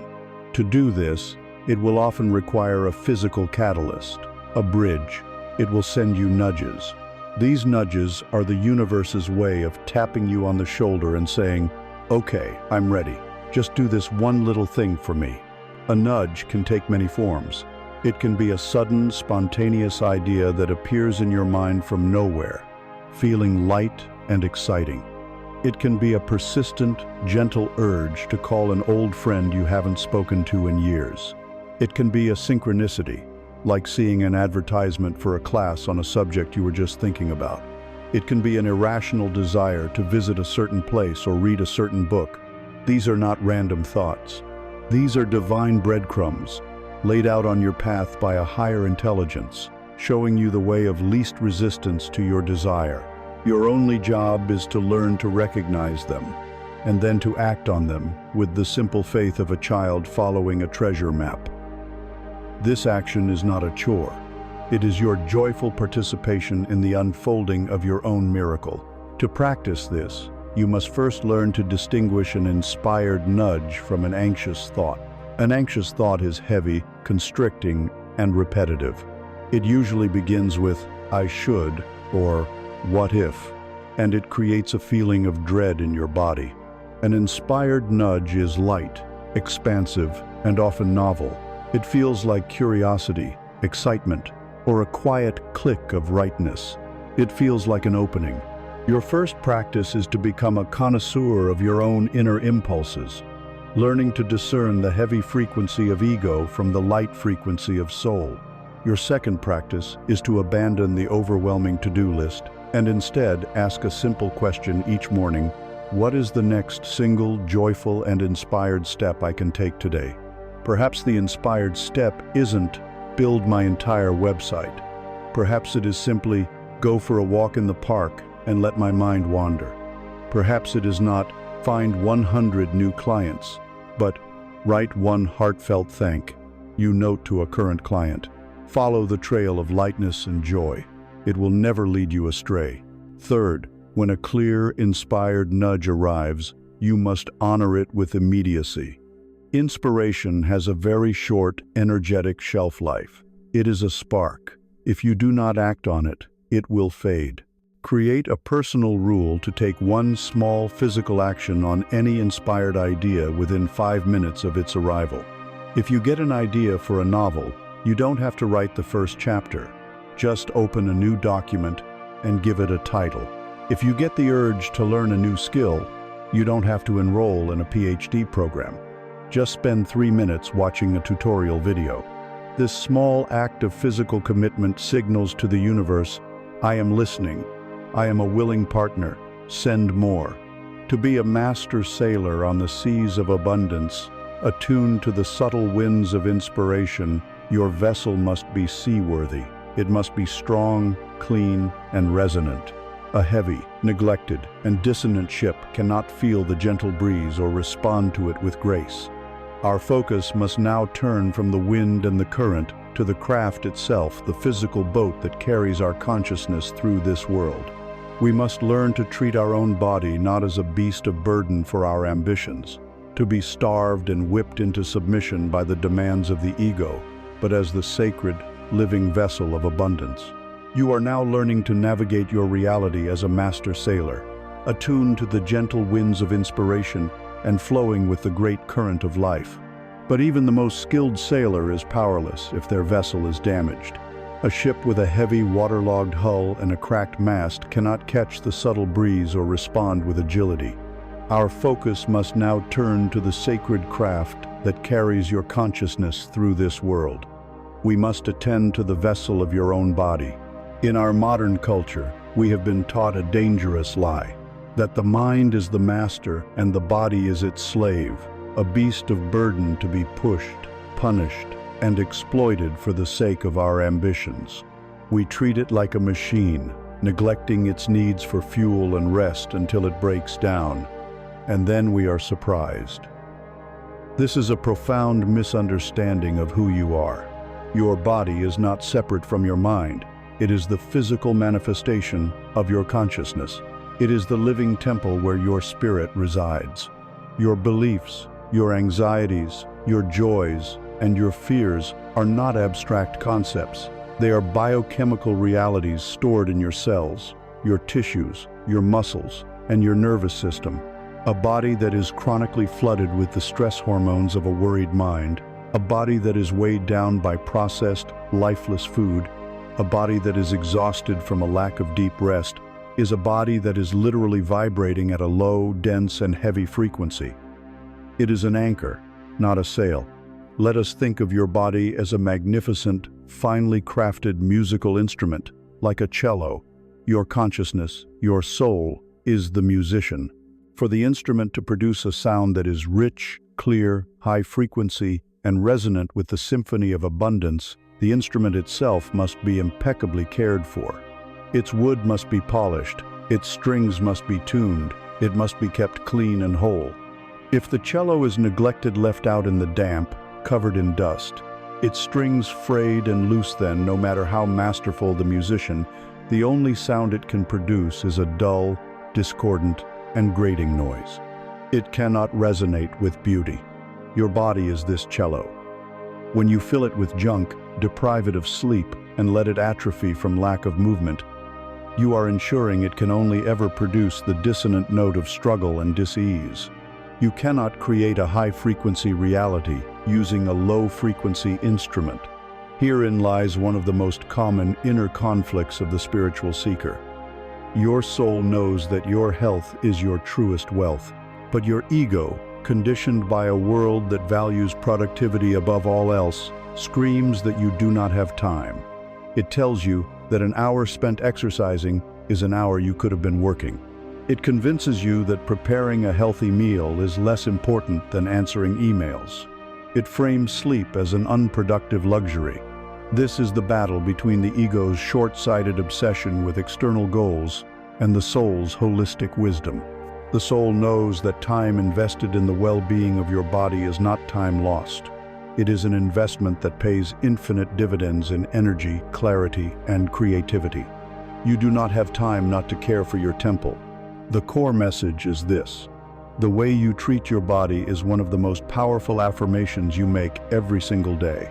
It is a physical declaration of your belief in your own worthiness. When you consciously choose to nourish your body with clean, life-giving food, you are non-verbally affirming, "I am worthy of being energized and sustained." When you prioritize sleep and allow your body to rest and repair, you are affirming, "I am worthy of peace and regeneration." When you move your body with joy, you are affirming, "I am worthy of feeling alive and free in my own skin." Your physical energy level is a direct predictor of your capacity to hold abundance. Abundance is a high energy state. Manifestation requires energy. Inspiration requires energy. Joy requires energy.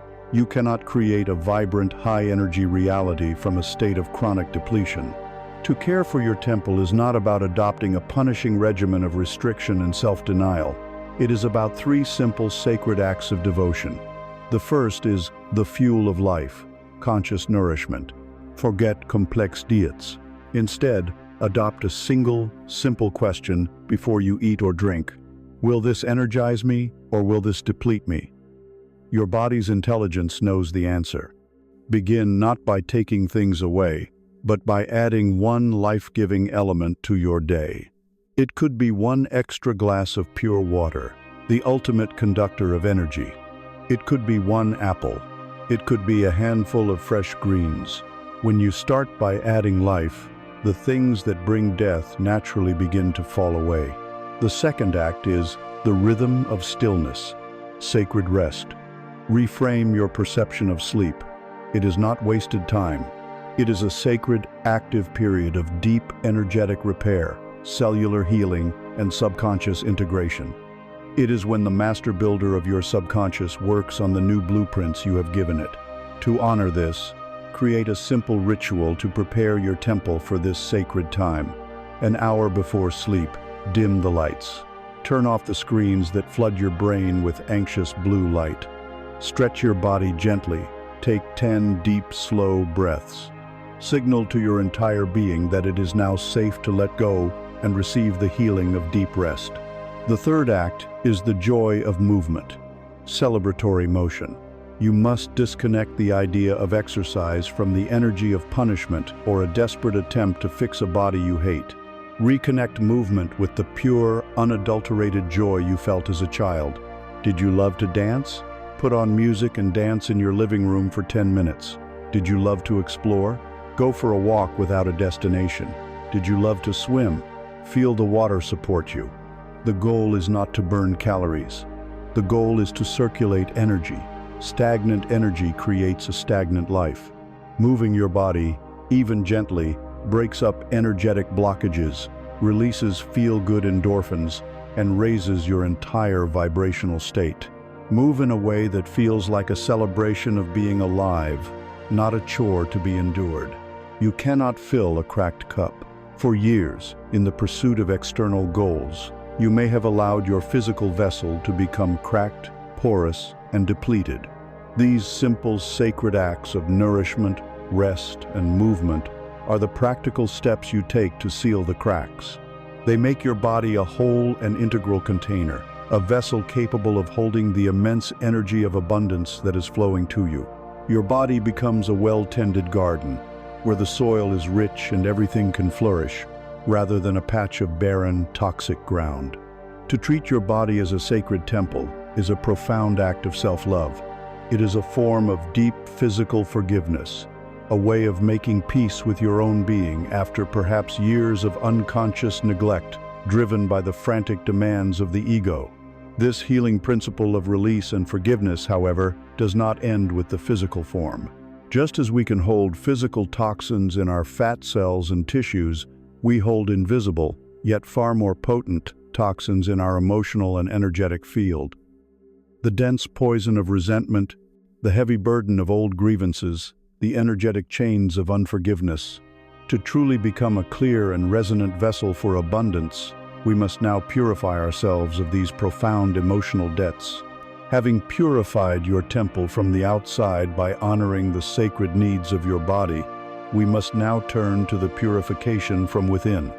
It is not enough that the vessel be whole. It must also be empty of the poisons of the past.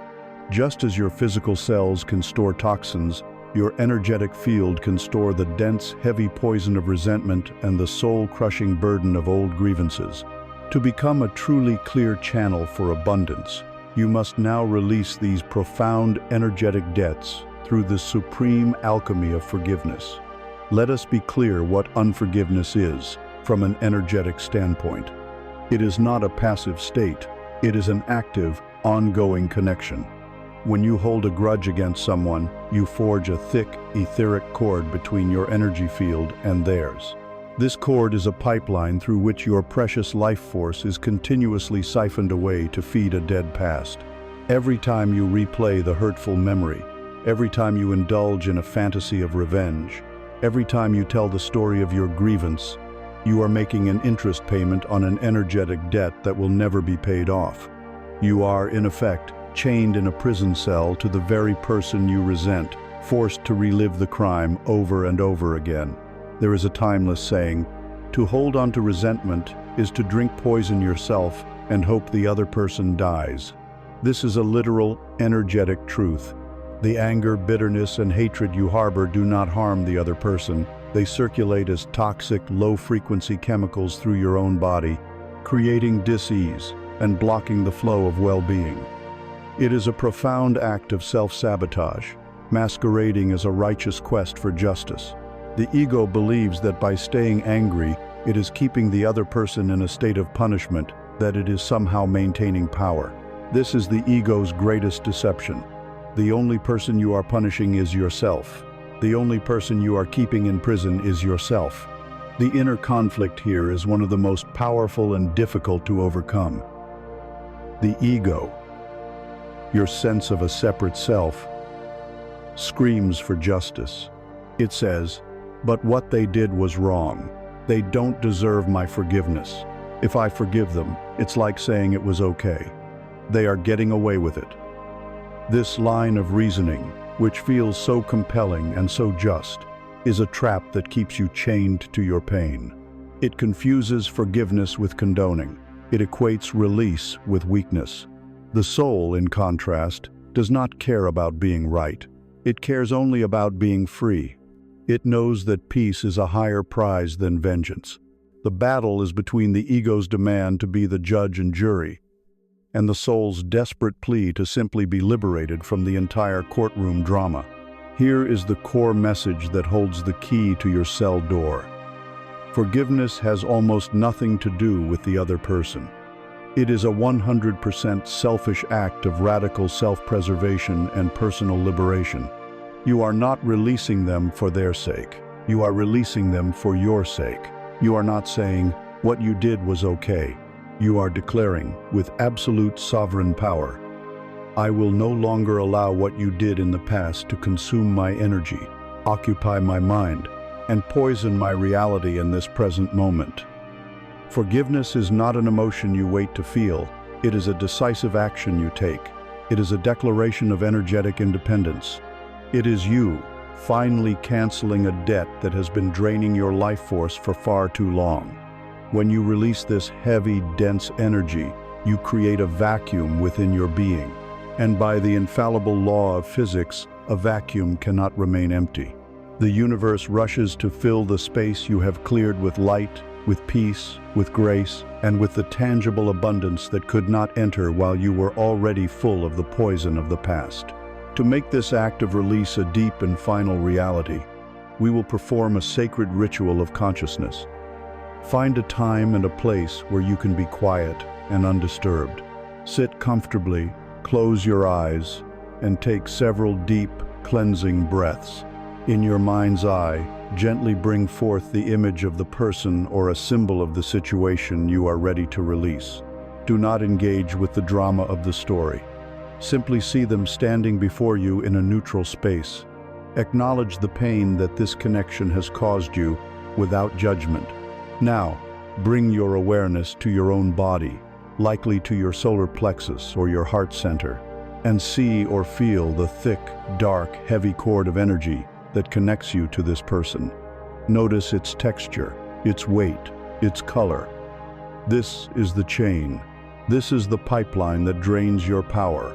Now, in your imagination, manifest a tool of severance. It could be a sword of pure blue-white light.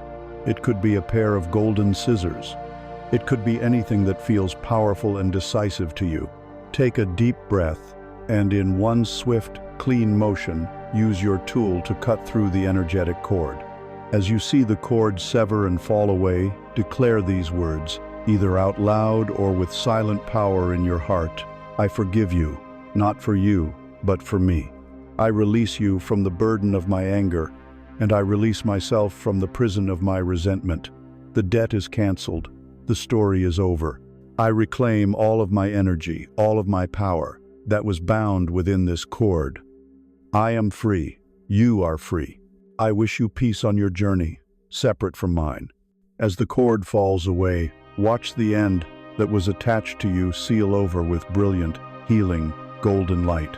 See yourself as whole, complete, and self-contained. Watch the image of the other person gently fade into the distance, surrounded by a light of their own. Breathe deeply into the new, open space within you. Feel the lightness in your body. Feel the peace in your mind. You have just performed one of the most powerful acts of spiritual alchemy possible. You have turned the lead of resentment into the gold of peace. This ritual is the act of consciously putting down the glass of poison. It is the sound of the final link of the chain shattering into dust. The feeling of lightness that follows is not an illusion. It is the palpable sensation of your soul taking its first breath of freedom after years of confinement. Your energetic field is now clearer, your frequency higher, your vessel not just sealed, but cleansed and purified from within. With these energetic chains shattered, you stand lighter and more powerful than ever before. The heavy debts of the past have been paid in the priceless currency of forgiveness. Now, notice the natural posture of your own soul. The fists that were once clenched tight with anger have instinctively relaxed. The hands that were desperately gripping old grievances have finally, gently, opened. You are now standing in a state of grace, but for a soul long accustomed to clenching, this new openness can feel unfamiliar, even vulnerable. The final step in preparing our vessel for the inflow of abundance is to master the art of this new posture, to become comfortable in our own freedom, to learn the sacred and often surprisingly challenging art of graceful receiving. Having shattered the energetic chains of the past, you now stand in a state of profound freedom. The heavy debts of resentment have been canceled by the supreme act of forgiveness. Your soul, once constricted, has room to breathe. Notice the natural posture of this newfound freedom. The fists that were clenched in anger have instinctively unclenched. The hands that were gripping old grievances have finally relaxed and opened. This open palm posture is the physical embodiment of a soul at peace. It is a posture of grace, of non-resistance. But this new openness, this vulnerability, requires a skill that many of us have never been taught. We must now learn the sacred and surprisingly difficult art of graceful receiving. Our society praises the giver. We are taught from a young age that it is noble to share, to help, to sacrifice. And it is, but in this cultural narrative, the receiver is often cast in a shadow of weakness or need. We have become masterful givers but terrible receivers. When someone offers us a heartfelt compliment, we deflect it. When someone offers us help, our automatic response is, "No, no, I'm fine." When we are given a gift, we feel a twinge of unease, a sense of obligation. This unconscious rejection of receiving is a deep-seated spiritual blockage, and it is one of the primary ways we sabotage our own abundance. It stems from the unhealed wounds of unworthiness that whisper, "I don't deserve this," or from an ego that wants to appear strong and self-sufficient, believing that accepting help is an admission of failure. It is a giant, energetic, no thank you to the very universe we have been asking for support. Let us reframe this entire dynamic with a simple, vital metaphor: the breath of life.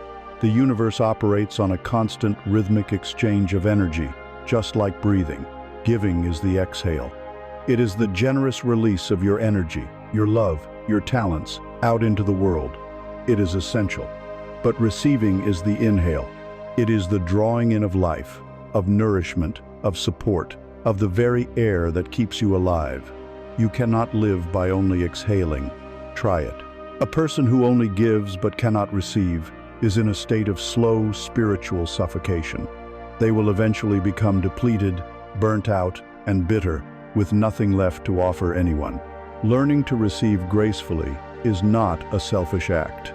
It is a vital act of self-preservation. It is the sacred inhale that makes the generous exhale possible.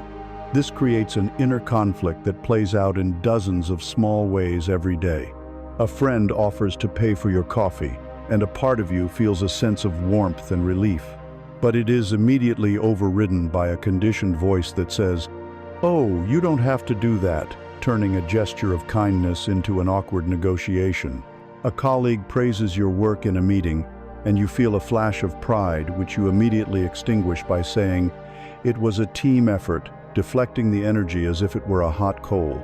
This is the conflict between your soul's natural desire to participate in the flow of generosity and your ego's deep-seated fear of being vulnerable, of being indebted, of being seen as anything less than perfectly self-sufficient. Here is the core message that can heal this divide. When you receive, you are not just taking something from another person, you are completing a sacred circuit. You are allowing the universe, the divine source of all abundance, to use that person as a channel to deliver a blessing directly to you. To reject their offer is to block that channel. You are not only denying yourself the blessing, but you are also denying the other person the joy and grace of being a giver. When you receive with an open heart, you give the giver the gift of their own generosity. You honor their abundance. You participate in the flow. You send a resounding yes back to the universe, affirming that you are open for business, that you are a willing and joyful destination for its boundless gifts. The practice of becoming a graceful receiver begins in the smallest, most ordinary moments. This is your training ground. Your first lesson is in receiving compliments. The next time someone offers you a genuine compliment on your clothes, your ideas, your energy, or your work, your task is to resist the urge to deflect, deny, or downplay. Your only job is to pause, take a breath, look them in the eye, smile, and say, with genuine warmth, "Thank you." Nothing more. Don't say, "Oh, this old thing was on sale." Don't immediately fire back a compliment to ease your own awkwardness. Just stand in the warmth of their appreciation for a moment and allow it to land. Let the energy of their gift be fully received by your being. The second lesson is in receiving help. Your automatic programming is likely, "No thanks, I've got it." You must learn to override this. When a person offers to hold a door, to help you with a heavy bag, or to offer their expertise on a problem, pause, take a breath. Unless it is truly unwarranted, consider the grace of saying, "Yes, thank you. I would appreciate that." Notice the feeling of being supported. Recognize that it does not make you weak. It makes you part of a community. It acknowledges that we are all here to help each other navigate this life. The third lesson is in receiving gifts. Whether it is a physical object, a cup of coffee, or the gift of someone's undivided attention, receive it with simple, unadorned joy. Release the mental accounting that immediately calculates how you will repay the gesture. A true gift is not a transaction, it is an expression. Your role is simply to be the joyful recipient of that expression, to honor the abundance of the giver by delighting in what they have offered. Think of your hands. A clenched fist can neither give nor receive. It is a symbol of resistance, of a closed and fearful system. An open palm is the posture of grace. It is vulnerable, yes, but it is also trusting and ready. It is a posture that can both offer its own gifts and be ready to receive the gifts of the world. The practice of graceful receiving is the practice of learning to live your life with an open palm. It is the physical and energetic embodiment of saying yes to the generosity that is constantly flowing toward you. As you master this sacred art of the inhale, of gracefully receiving compliments, help, and gifts without resistance, you become a full vessel. No longer depleted, no longer suffocating, you find yourself brimming with the energy of the universe. A well that is constantly being refilled has no fear of giving water. And here, we discover one of the most beautiful and profound secrets of a wealthy life, the generosity paradox. The more you allow yourself to be filled, the more you have to give. And miraculously, the more you give from this place of effortless fullness, the more you find yourself receiving. As you master the sacred art of the inhale, of gracefully receiving the gifts of the universe, you become a full vessel. Your being, no longer chronically depleted, is now brimming with the energy of life. And a cup that is truly full cannot help but overflow. Here, in this state of fullness, we discover one of the most beautiful, counterintuitive, and potent secrets of a prosperous life, the generosity paradox. To the logical mind, the math is simple. If you have 10 coins and you give one away, you have 9 left. But to the soul, which understands the physics of energy, giving from a place of fullness does not leave you with less. It miraculously creates the space for more. This paradox reveals the fundamental difference between the scarcity mindset and the abundance mindset. The scarcity mindset, which believes in a finite, limited pie, sees life as a process of accumulation and hoarding. It fears giving because it believes every act of generosity is a net loss. It urges you to build dams, to create reservoirs, to hold on tightly to every drop of water you collect. The result of this hoarding is a stagnant pond. The water, though it is all yours, becomes murky, lifeless, and putrid. It supports no life. It offers no refreshment. This is the energy of a life lived in fear. The abundance mindset understands that wealth, like energy, is not a thing to be hoarded, but a current to be circulated. It knows that the nature of life is flow. It chooses to be a river, not a pond. A river is in a constant state of giving itself away, pouring its entire being into the great ocean. And for this very reason, it is constantly being refilled by its source in the mountains. Because it flows, it is alive, it is fresh, it is powerful. It carves canyons, nourishes ecosystems, and quenches the thirst of millions. It is a conduit of life. The choice is yours in every moment. Will you be a stagnant pond of fear or a flowing river of life? The inner conflict is clear. It is the battle between the instinct to accumulate and the wisdom of circulation. It is the voice of the inner accountant, who meticulously calculates every potential loss, versus the voice of the inner mystic, who understands that stagnant energy is dead energy. When you hoard your money, your love, your knowledge, or your talents out of fear that you won't have enough, you are energetically strangling your own supply. You are telling the universe, I do not trust you.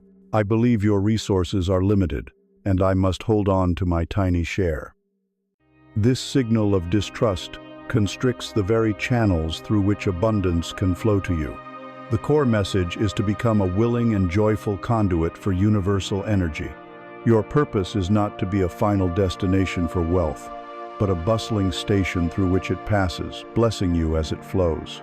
You must trust that the more energy you allow to flow through you, the more the universe will direct to you, simply to keep its current moving. This applies to everything. If you want to feel more love in your life, you must give love more freely. If you wish to gain more wisdom, you must share the wisdom you already have. If you desire more recognition and appreciation, you must be a fountain of genuine appreciation for others.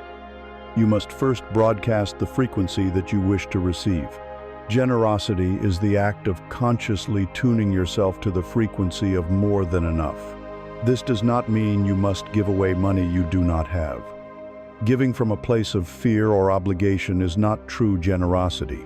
It is another form of depletion. The paradox only works when the giving comes from a genuine feeling of fullness. The beautiful truth is that you can practice this principle and generate this feeling of fullness right now, regardless of your financial situation. Your most valuable assets are not in your bank account.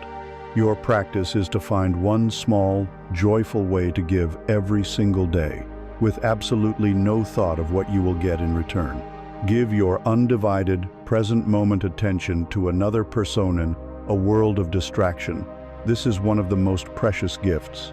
Give a specific, heartfelt compliment to the clerk at the grocery store.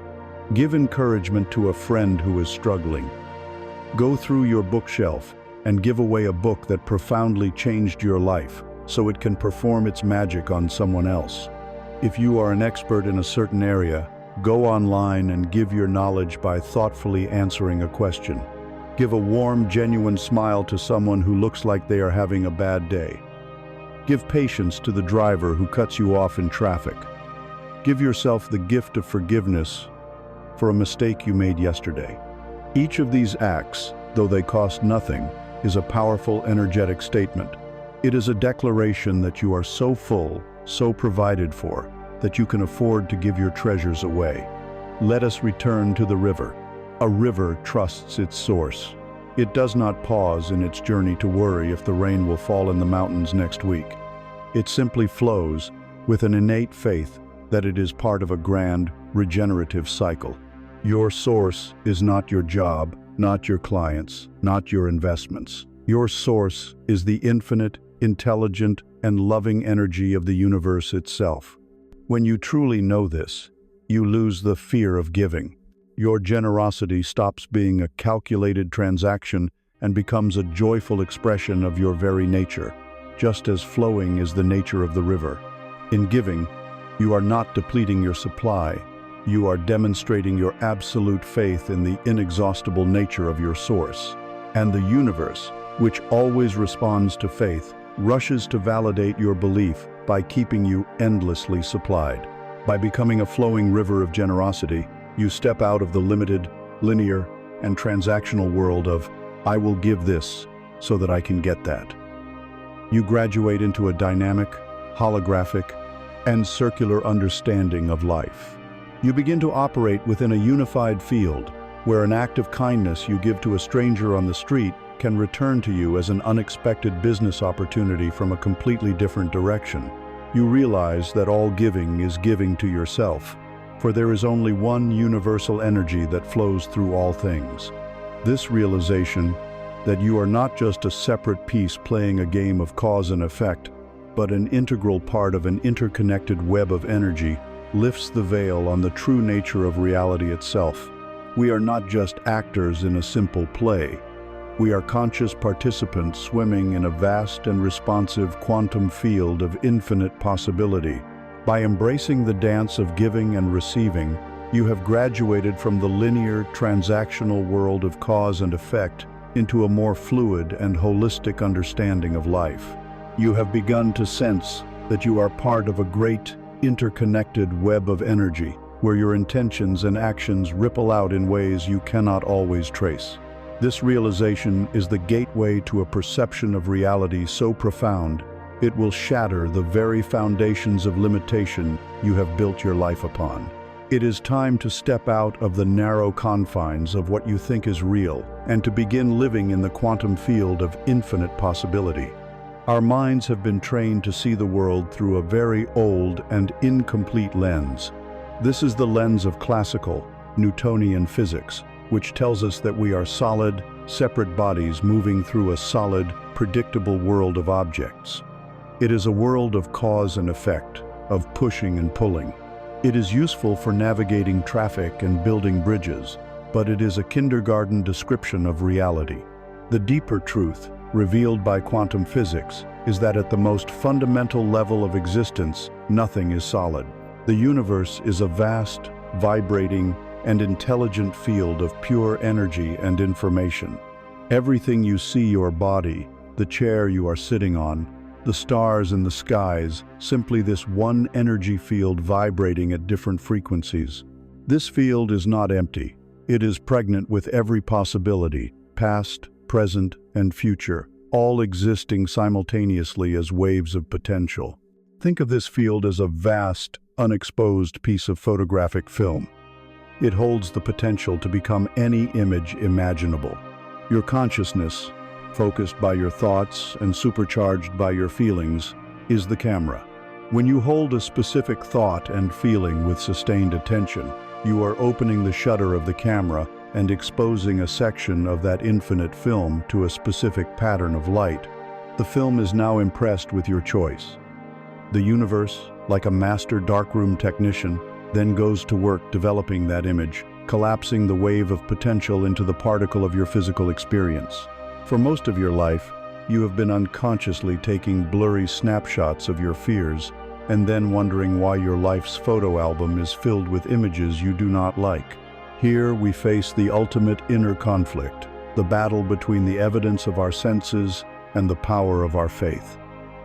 Your ego is a creature of the five senses. It believes only what it can see, touch, and measure. It demands proof before it will believe. It looks at your current reality, the so-called facts, and says, this is what is real. The quantum self, your higher consciousness, knows a deeper truth.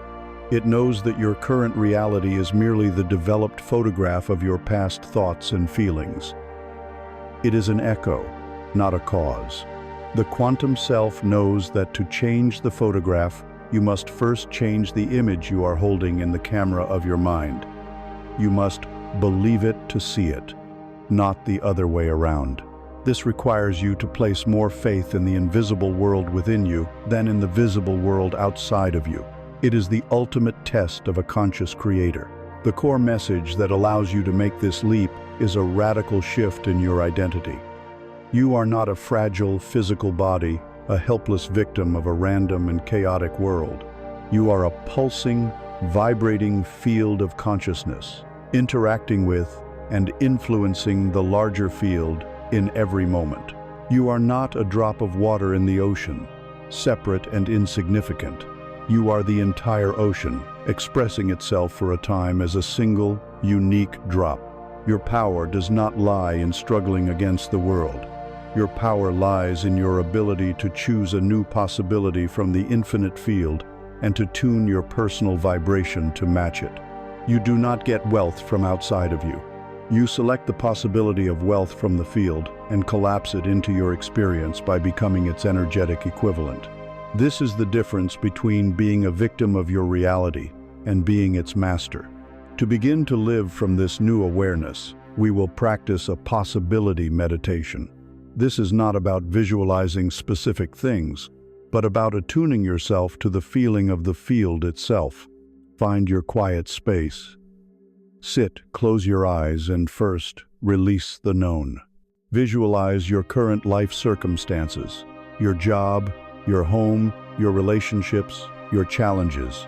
See them not as solid and permanent, but as patterns of light. With love and gratitude for the lessons they have taught you, visualize them dissolving, losing their form, and returning to the great, shimmering field of energy from which they came. Let go of your attachment to how things are. Create a clean slate. Now, enter the field. Imagine your awareness expanding beyond your body. You are floating in an infinite, silent, and peaceful space. It is dark, but it is filled with countless points of shimmering, silvery light. This is the quantum field. Each point of light is a potential you, a potential future, a potential solution, a potential miracle. There is no time here. Everything is possible now. Simply float in this space of pure potentiality. Feel its infinite, calm, and intelligent nature. Next, feel into a possibility.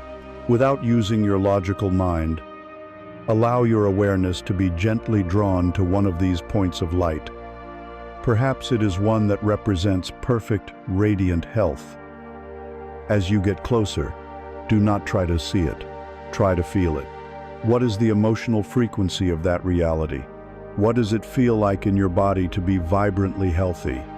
Feel the energy, the lightness, the vitality. Soak in that feeling. Absorb that frequency into your own being. Then, let it go and drift to another point of light, representing joyful financial freedom. What does that feel like?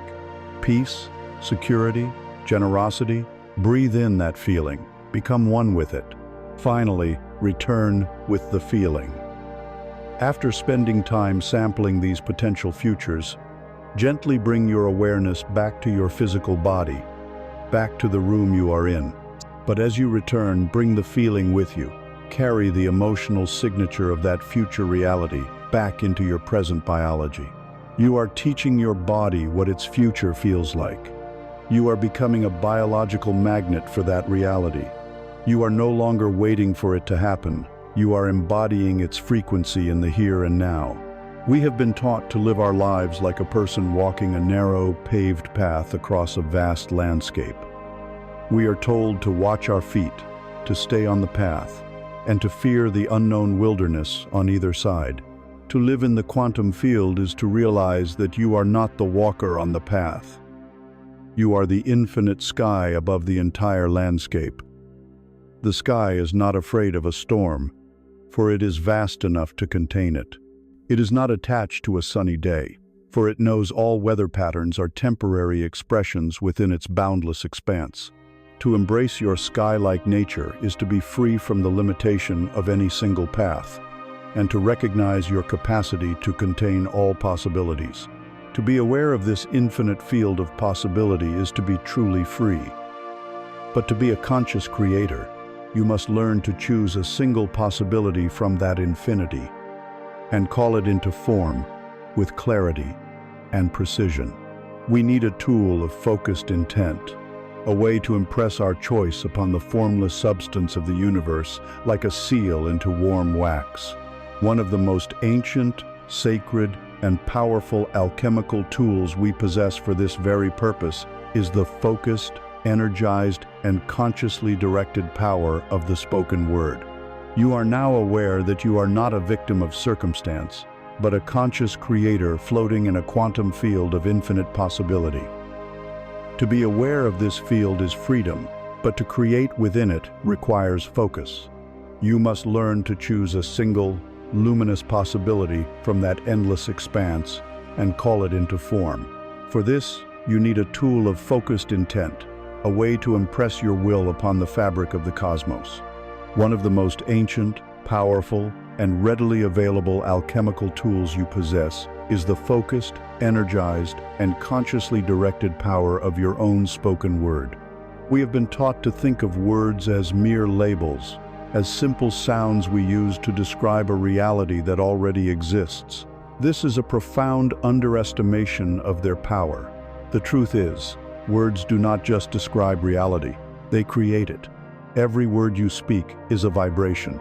It is a physical wave of sound that travels through the air, but it is also an energetic wave that ripples out into the quantum field, carrying a specific set of instructions.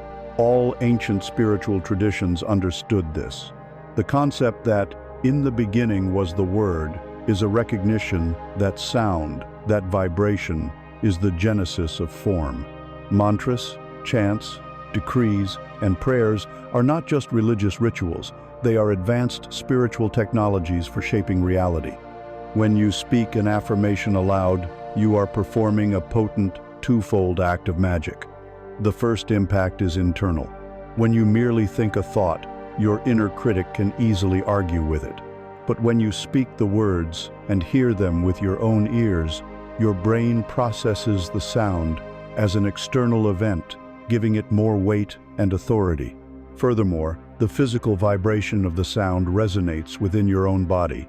Speak a powerful statement from your chest, and you can literally feel the vibration in your sternum and throat. You are tuning your physical instrument to the frequency of your declaration. You are informing your very cells of this new reality. The second impact is external. By taking a non-physical energia, thought, and clothing it in a physical form, a sound wave, you are beginning the process of materialization. You are sending a clear, unambiguous signal into the field. You are issuing a command. A thought might be a gentle suggestion to the universe, but a spoken declaration is a clear decree. It is you, in your divine capacity as a creator, ordering the unmanifested energy to begin organizing itself around the blueprint you have just provided. Let us think of you as a master sculptor. Your consciousness is the artist. Your highest desire is the vision of the masterpiece you wish to create. The infinite quantum field is the vast, formless block of marble before you. For years, you have been unconsciously hacking at this block with the blunt and clumsy tools of your fearful, random thoughts, creating a chaotic mess. Now, you will work as a master. Your powerfully chosen I am statements are your set of fine, sharp chisels. Each spoken affirmation is the decisive and intentional tap of the mallet on the head of the chisel. It is this tap, this spoken word, that makes the intention physical, that causes a piece of the marble that is not your masterpiece to fall away, revealing the perfect form that has been waiting within all along. Your abundance, your health, your peace, they are not things you must build from scratch. They already exist as potential within the stone. Your spoken words are what liberate them into form. Of course, the moment you decide to do this, you will face an old adversary, the fear of looking foolish. The ego, your social self, is pathologically concerned with the opinions of others. It is terrified of being judged, and it will tell you that talking to yourself is a sign of madness. You will feel self-conscious, awkward, even silly. This is the conflict between your conditioned social identity and your eternal creative identity. The part of you that wants to fit in is at war with the part of you that was born to create worlds. To be successful in this work, you must make a firm decision. Your commitment to creating your desired reality must be greater than your fear of being misunderstood. You must be willing to feel foolish for a few moments in the privacy of your own space, to experience a lifetime of freedom and abundance. The core message is this: your words are wands. They are tools for directing energy. When you speak an affirmation aloud with genuine feeling and unwavering belief, you are performing a powerful act of alchemy. The feeling state you generate is the fuel, the raw power. The spoken words are the focusing lens, shaping that raw power into a coherent, laser-like beam of intent. The combination is unstoppable. You are no longer just hoping for a different future. You are actively commanding it into existence from the substance of the present moment. To wield this power effectively, we will move beyond mumbling affirmations and practice a ritual of vocalization. First, find your sacred space. This is essential. Find a place and time where you will not be disturbed or overheard. Your car is an excellent place. A room in your house when you are alone. A walk in a secluded part of nature. You must feel completely free to speak with power, without the fear of judgment. Second, embody the state first. Before you speak, close your eyes and generate the feeling of your wish fulfilled. Do not speak from a place of wanting, speak from a place of having. Feel the peace, the joy, the security in your body now. This is the energy that will empower your words. Third, speak with power and presence. When you declare your affirmations, do not whisper them timidly. Speak them with authority. Speak from your diaphragm, letting the sound come from deep within you. Proclaim, "I am a radiant expression of divine abundance." Feel the vibration of those words in your chest. Announce, "I am a magnet for miracles, opportunities, and loving support." Feel the power in your throat. You are not asking, you are telling. You are informing every cell in your body and every particle in the universe of the new truth. A profoundly effective technique is to combine this with mirror work. Stand before a mirror, look deep into your own eyes, and speak your declarations. You are now decreeing your new reality directly to the God self that resides within you. This creates a powerful feedback loop of self-validation and command. You can also record your affirmations, spoken in your own powerful, confident voice. Listening to this recording, especially as you drift off to sleep, is a potent method for bypassing the resistance of the ego and embedding these new truths directly into the fertile soil of your subconscious mind. With your words as your wand and your feelings as your fuel, you are now a true magician, a conscious creator speaking new realities into being. You have learned to command the formless substance with your focused intent, like the sculptor commanding the stone. But every great artist, every true magician, knows a vital secret. You must also honor the inherent nature of your medium. A sculptor respects the grain of the marble and does not try to force it against its nature. A gardener respects the seasons and does not demand that a seed sprout in the dead of winter. To bring your creation into the world with grace and without resistance, you must align your personal will with the vast, intelligent, and perfect rhythm of the cosmos. You must learn to trust in divine timing. You are now a creator who understands power and a gardener who understands patience. You have learned to speak your desires into the field with focused intent, and you have learned to honor the sacred seasons of their growth with a deep and abiding trust. You have aligned yourself with the cosmic rhythm. This leads us to the final, most subtle, and most liberating discipline of the master creator. It is one thing to trust the process while you are tending the garden.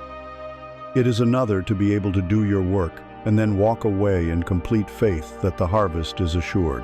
It is the art of releasing your desire completely. This is the archer's paradox. This is the supreme power of detachment.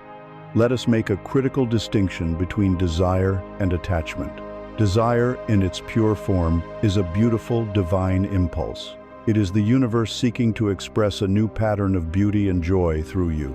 It is the vision of the masterpiece within the marble. It is sacred. Attachment, however, is the ego's fearful, clenched fist grip on that desire. It is the energy of neediness. It is the feeling that says, I will not be happy until this happens. My peace and wholeness are contingent on this specific outcome. This energy of desperation, this vibration of I need this to be complete, is a powerful signal of your current lack. It is a form of energetic static that jams the frequency of your desire and actively pushes it away from you. The universe cannot deliver a gift to a hand that is clenched so tightly in fear. This is the ultimate paradox of creation, and it is where many seekers stumble. How can you desire something with all your heart and yet not be attached to it? The answer lies in the metaphor of the archer. An archer preparing to shoot has an absolute and singular focus on the target. This is your pure desire. She chooses her arrow with care. This is your clear intention, your I am statement. She knocks the arrow to the string and draws the bow back with all her strength, her muscles taut with power and potential. This is you, charging your intention with the potent emotion of the wish fulfilled. The energy and focus are immense. Everything is aimed at the target. But for the arrow to fly, for it to ever reach the target, the archer must perform one final critical action. She must completely and totally open her hand and let the string go.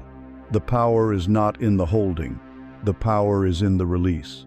If she tries to guide the arrow after she has released it, if she flinches or tries to hold on for even a millisecond too long, she will ruin the shot. She must do all the preparatory work with absolute passion and focus. And then, in an act of supreme trust, she must let go. The inner conflict here is between the ego's desire to control and the soul's wisdom of trust. The ego believes that its obsessive focus and constant worry are what keep the desire alive. It thinks that if you let go, if you forget about your desire for a while, it will simply dissolve and float away. It equates detachment with apathy or giving up. The soul knows the opposite to be true. It knows that the act of release is the final, necessary ingredient in the alchemical process. It is the ultimate declaration of faith. It is you saying to the universe, I have done my part. I trust you completely to do yours. It is this profound act of letting go that empowers the arrow to fly true. The more you desperately need a specific outcome, the more you repel it. The more you can find your wholeness and joy in this present moment, independent of the outcome, the faster that outcome rushes to meet you. The core message is this: detachment is not apathy. It is not saying, I don't care if this happens or not. It is the serene, powerful, and sovereign state of being that says, I hold a clear and powerful intention for this reality to manifest, and I know that my happiness, my wholeness, and my worth are already absolute and are not dependent on its arrival. It is the masterful ability to be both the focused creator and the trusting observer. You engage in the process of creation with your whole being, and then you step back and watch with joyful curiosity to see how the universe will deliver it. You release your attachment to a specific method, a specific timeline, and a specific form. This frees the universe to work its magic in ways far more ingenious and magnificent than your limited mind could ever conceive. Perhaps you asked for a specific job, but the universe knows that another opportunity, one you haven't even heard of, is a much better fit for your soul's purpose. Detachment allows this better opportunity to find you. To cultivate this masterful skill, we practice a simple, daily ritual of release. After you have completed your morning practice, your meditation, your gratitude, your spoken affirmations, you will consciously and ceremonially hand your desire over to the universe. Stand or sit with your spine straight. Visualize your desire as a beautiful, glowing orb of light cupped in your hands. Feel its energy, its beauty, its perfection. Admire it with love. Then, open your palms and extend your hands forward, as if making an offering. Say these words aloud, with a feeling of deep peace and trust. I have created this with love and joy. It is perfect and whole. I now release it to the infinite wisdom of the universe to be brought to me in its perfect time and its perfect way. I let it go completely. I trust the process. Thank you. As you say this, visualize the orb of light floating up from your hands and being received into a vast, loving, cosmic embrace. It is no longer your responsibility. It is being taken care of. The next step is critical. You must pivot your attention. You must immediately and deliberately place your focus on something else that brings you a sense of satisfaction in the present moment. Engage fully in your work. Play with your children. Go for a walk and notice the beauty of the trees. Listen to a piece of music that moves you. This act of forgetting your desire is the most powerful demonstration of your faith. It is proof that you are not waiting by the door in a state of anxiety. You have sent the letter and are now trusting that the postal service works. The archer does not shoot the arrow and then frantically run after it, trying to catch it and guide it. She stands her ground, calm and centered, watching with quiet confidence as it soars. Your work is to be that archer. Having released your intention with focused power, you remain in a state of peaceful, joyful expectation. You do not chase. You do not worry. You do not doubt. You trust the immutable laws of energy and consciousness, just as the archer trusts the laws of physics. You know the arrow has been loosed with perfect aim. You know it will find its mark. This state of profound detachment, of being able to create powerfully and then release completely, brings with it a peace that surpasses all understanding. You are no longer living in a state of conditional happiness, waiting for some future event to finally make you feel whole. You are whole now. And the reason you are able to let go so completely, the reason you can trust the universe without reservation, is because on the deepest, most intuitive level of your being, you are beginning to understand a final, liberating truth. You are able to release any specific manifestation because you know, in your soul's core, that you truly lack nothing. Your well-being is not contingent on the harvest. This is the final veil to be lifted. It is the journey beyond attracting abundance to the stunning realization that you are abundance. It is the final journey from knowing yourself as a single, striving wave to knowing yourself as the entire, magnificent ocean. You have walked the path of the Creator with discipline and grace. You have learned to trust the seasons of the Spirit and to release your desires with the faith of the Master Archer. This profound state of trust, this ability to let go of any specific outcome, is possible for one reason alone. Deep within the silent knowing of your heart, you are beginning to understand that your wholeness is not, and has never been, contingent on anything outside of yourself. You are able to release the world because you have begun to discover that you are the world. This is the final veil to be lifted. This is the journey beyond attracting abundance to the stunning realization that you are abundance itself. This is the moment the wave awakens to the truth that it is, and always has been, the entire ocean. For your entire life, you have operated under a core, foundational illusion, the illusion of the separate self. You have believed yourself to be a name, a body, a personality, a collection of memories and experiences. You have defined yourself by your history, your job, your relationships, and your bank account. This limited, separate self, the ego, is a construct.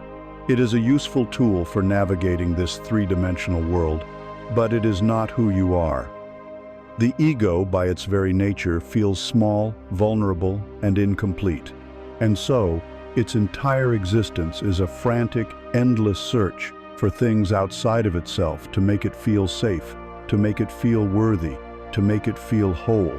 It chases money, approval, love, and status in a desperate attempt to solidify its own fragile existence. All other illusions, the illusion of scarcity, the illusion of unworthiness, are born from this primary illusion of separation.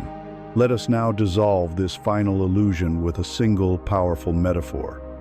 Imagine you are a wave, rising from the surface of a vast, infinite ocean. As a wave, you have a unique form, a specific height and speed, a definite lifespan. You look out and see other waves. Some seem bigger, more powerful. Others seem smaller. You might feel a sense of competition, of envy. You might fear the inevitable moment when you will crash upon the shore, believing that this crash is your end, your death. As long as you believe you are only a wave, your life will be defined by comparison, competition, and the fear of annihilation. This is the human condition as seen through the eyes of the ego. But what is a wave made of? Is it not, at every single moment of its existence, composed entirely of water? Is it ever, for a single fraction of a second, separate from the ocean? The truth is, the wave is the ocean, expressing itself for a time in a unique and temporary form. The wave does not need to get more water to be whole. It is the water. Its very substance is the substance of the entire, immeasurable ocean. When the wave awakens to this truth, everything changes. The fear of crashing on the shore vanishes, replaced by the understanding that it is simply a joyful returning, a change of form, not an end to existence. The envy of other waves disappears, replaced by the recognition that they are all expressions of the same one substance. The feeling of lack becomes an impossibility, for how can a part of the ocean ever truly lack for water? The inner conflict here is the most profound of all, for what this teaching presents to the ego is the threat of its own death. To the separate, wave-like self, the idea of being the ocean sounds like annihilation. The ego cries out, "But if I am the ocean, what happens to me? What happens to my name, my story, my unique identity?" It will cling desperately to its form, to its problems, to its history, because that is all it knows. The final step of this journey is not a battle you can win through force. It is a surrender you must allow. It is the wave willingly and joyfully relaxing its form, letting go of its desperate need for individuality and melting back into the magnificent, peaceful, all-encompassing reality of its true nature as the ocean itself. In this surrender, it loses nothing but its fear and gains the immeasurable vastness of its own true being. The core message, the ultimate secret of wealth and life, is this: you are not a person who is trying to attract abundance. You are abundance itself, the infinite source of all that is, temporarily experiencing reality through the lens of a person. You are not a seeker of love, you are love itself. You are not a student of peace, you are peace itself. The entire spiritual journey is not a process of adding anything to yourself, but a process of stripping away the layers of false identity that have obscured the magnificent truth of what you have always been. You do not need to get more water. You are the water. Your supply is infinite because you are the source. When this realization dawns, not just as an intellectual concept, but as a lived, felt reality, the frantic search ends, all of it. The need for validation, the fear of lack, the striving for worthiness at all, dissolves like salt in the ocean that you are. To touch this reality, we practice a simple meditation of dissolution. First, sense your inner aliveness. In your quiet space, close your eyes and bring your full attention to the subtle sensation of energy within your own body. Feel the faint tingle in your hands and feet. Feel the warmth in your chest. Do not label it or analyze it. Just feel the simple, undeniable fact of your own aliveness. This is the current of the ocean moving through your form. Second, extend your awareness. Now, imagine that this same field of aliveness does not end at your skin. Sense that the very air in the room is also humming with this same quiet, intelligent energy. Extend your awareness further. Feel this same life force animating the tree outside your window, pulsing in the deep earth beneath you, shimmering in the sunlight. Realize that the energy in you and the energy outside you are not two separate things. They are one and the same. Third, dissolve the boundary. As you hold this awareness, Allow the sense of your physical boundary to become soft, permeable, and transparent. Feel the illusion of your separateness gently dissolving. Let go of the sensation of being a solid body in a room, and instead, feel yourself as a field of awareness within a larger, infinite field of awareness. You are not in the universe. The universe is in you. You are not a wave. You are the ocean. Rest in this state of boundless, peaceful, unified being. Fourth, practice seeing the ocean in others. As you move through your day, make it a practice to look at other people, your family, your colleagues, the stranger on the street, and look past the temporary wave of their personality, their appearance, their ego. Look into their eyes and try to see the glimmer of the same ocean that is within you. See them not as separate entities, but as other, unique expressions of the one life, the one consciousness.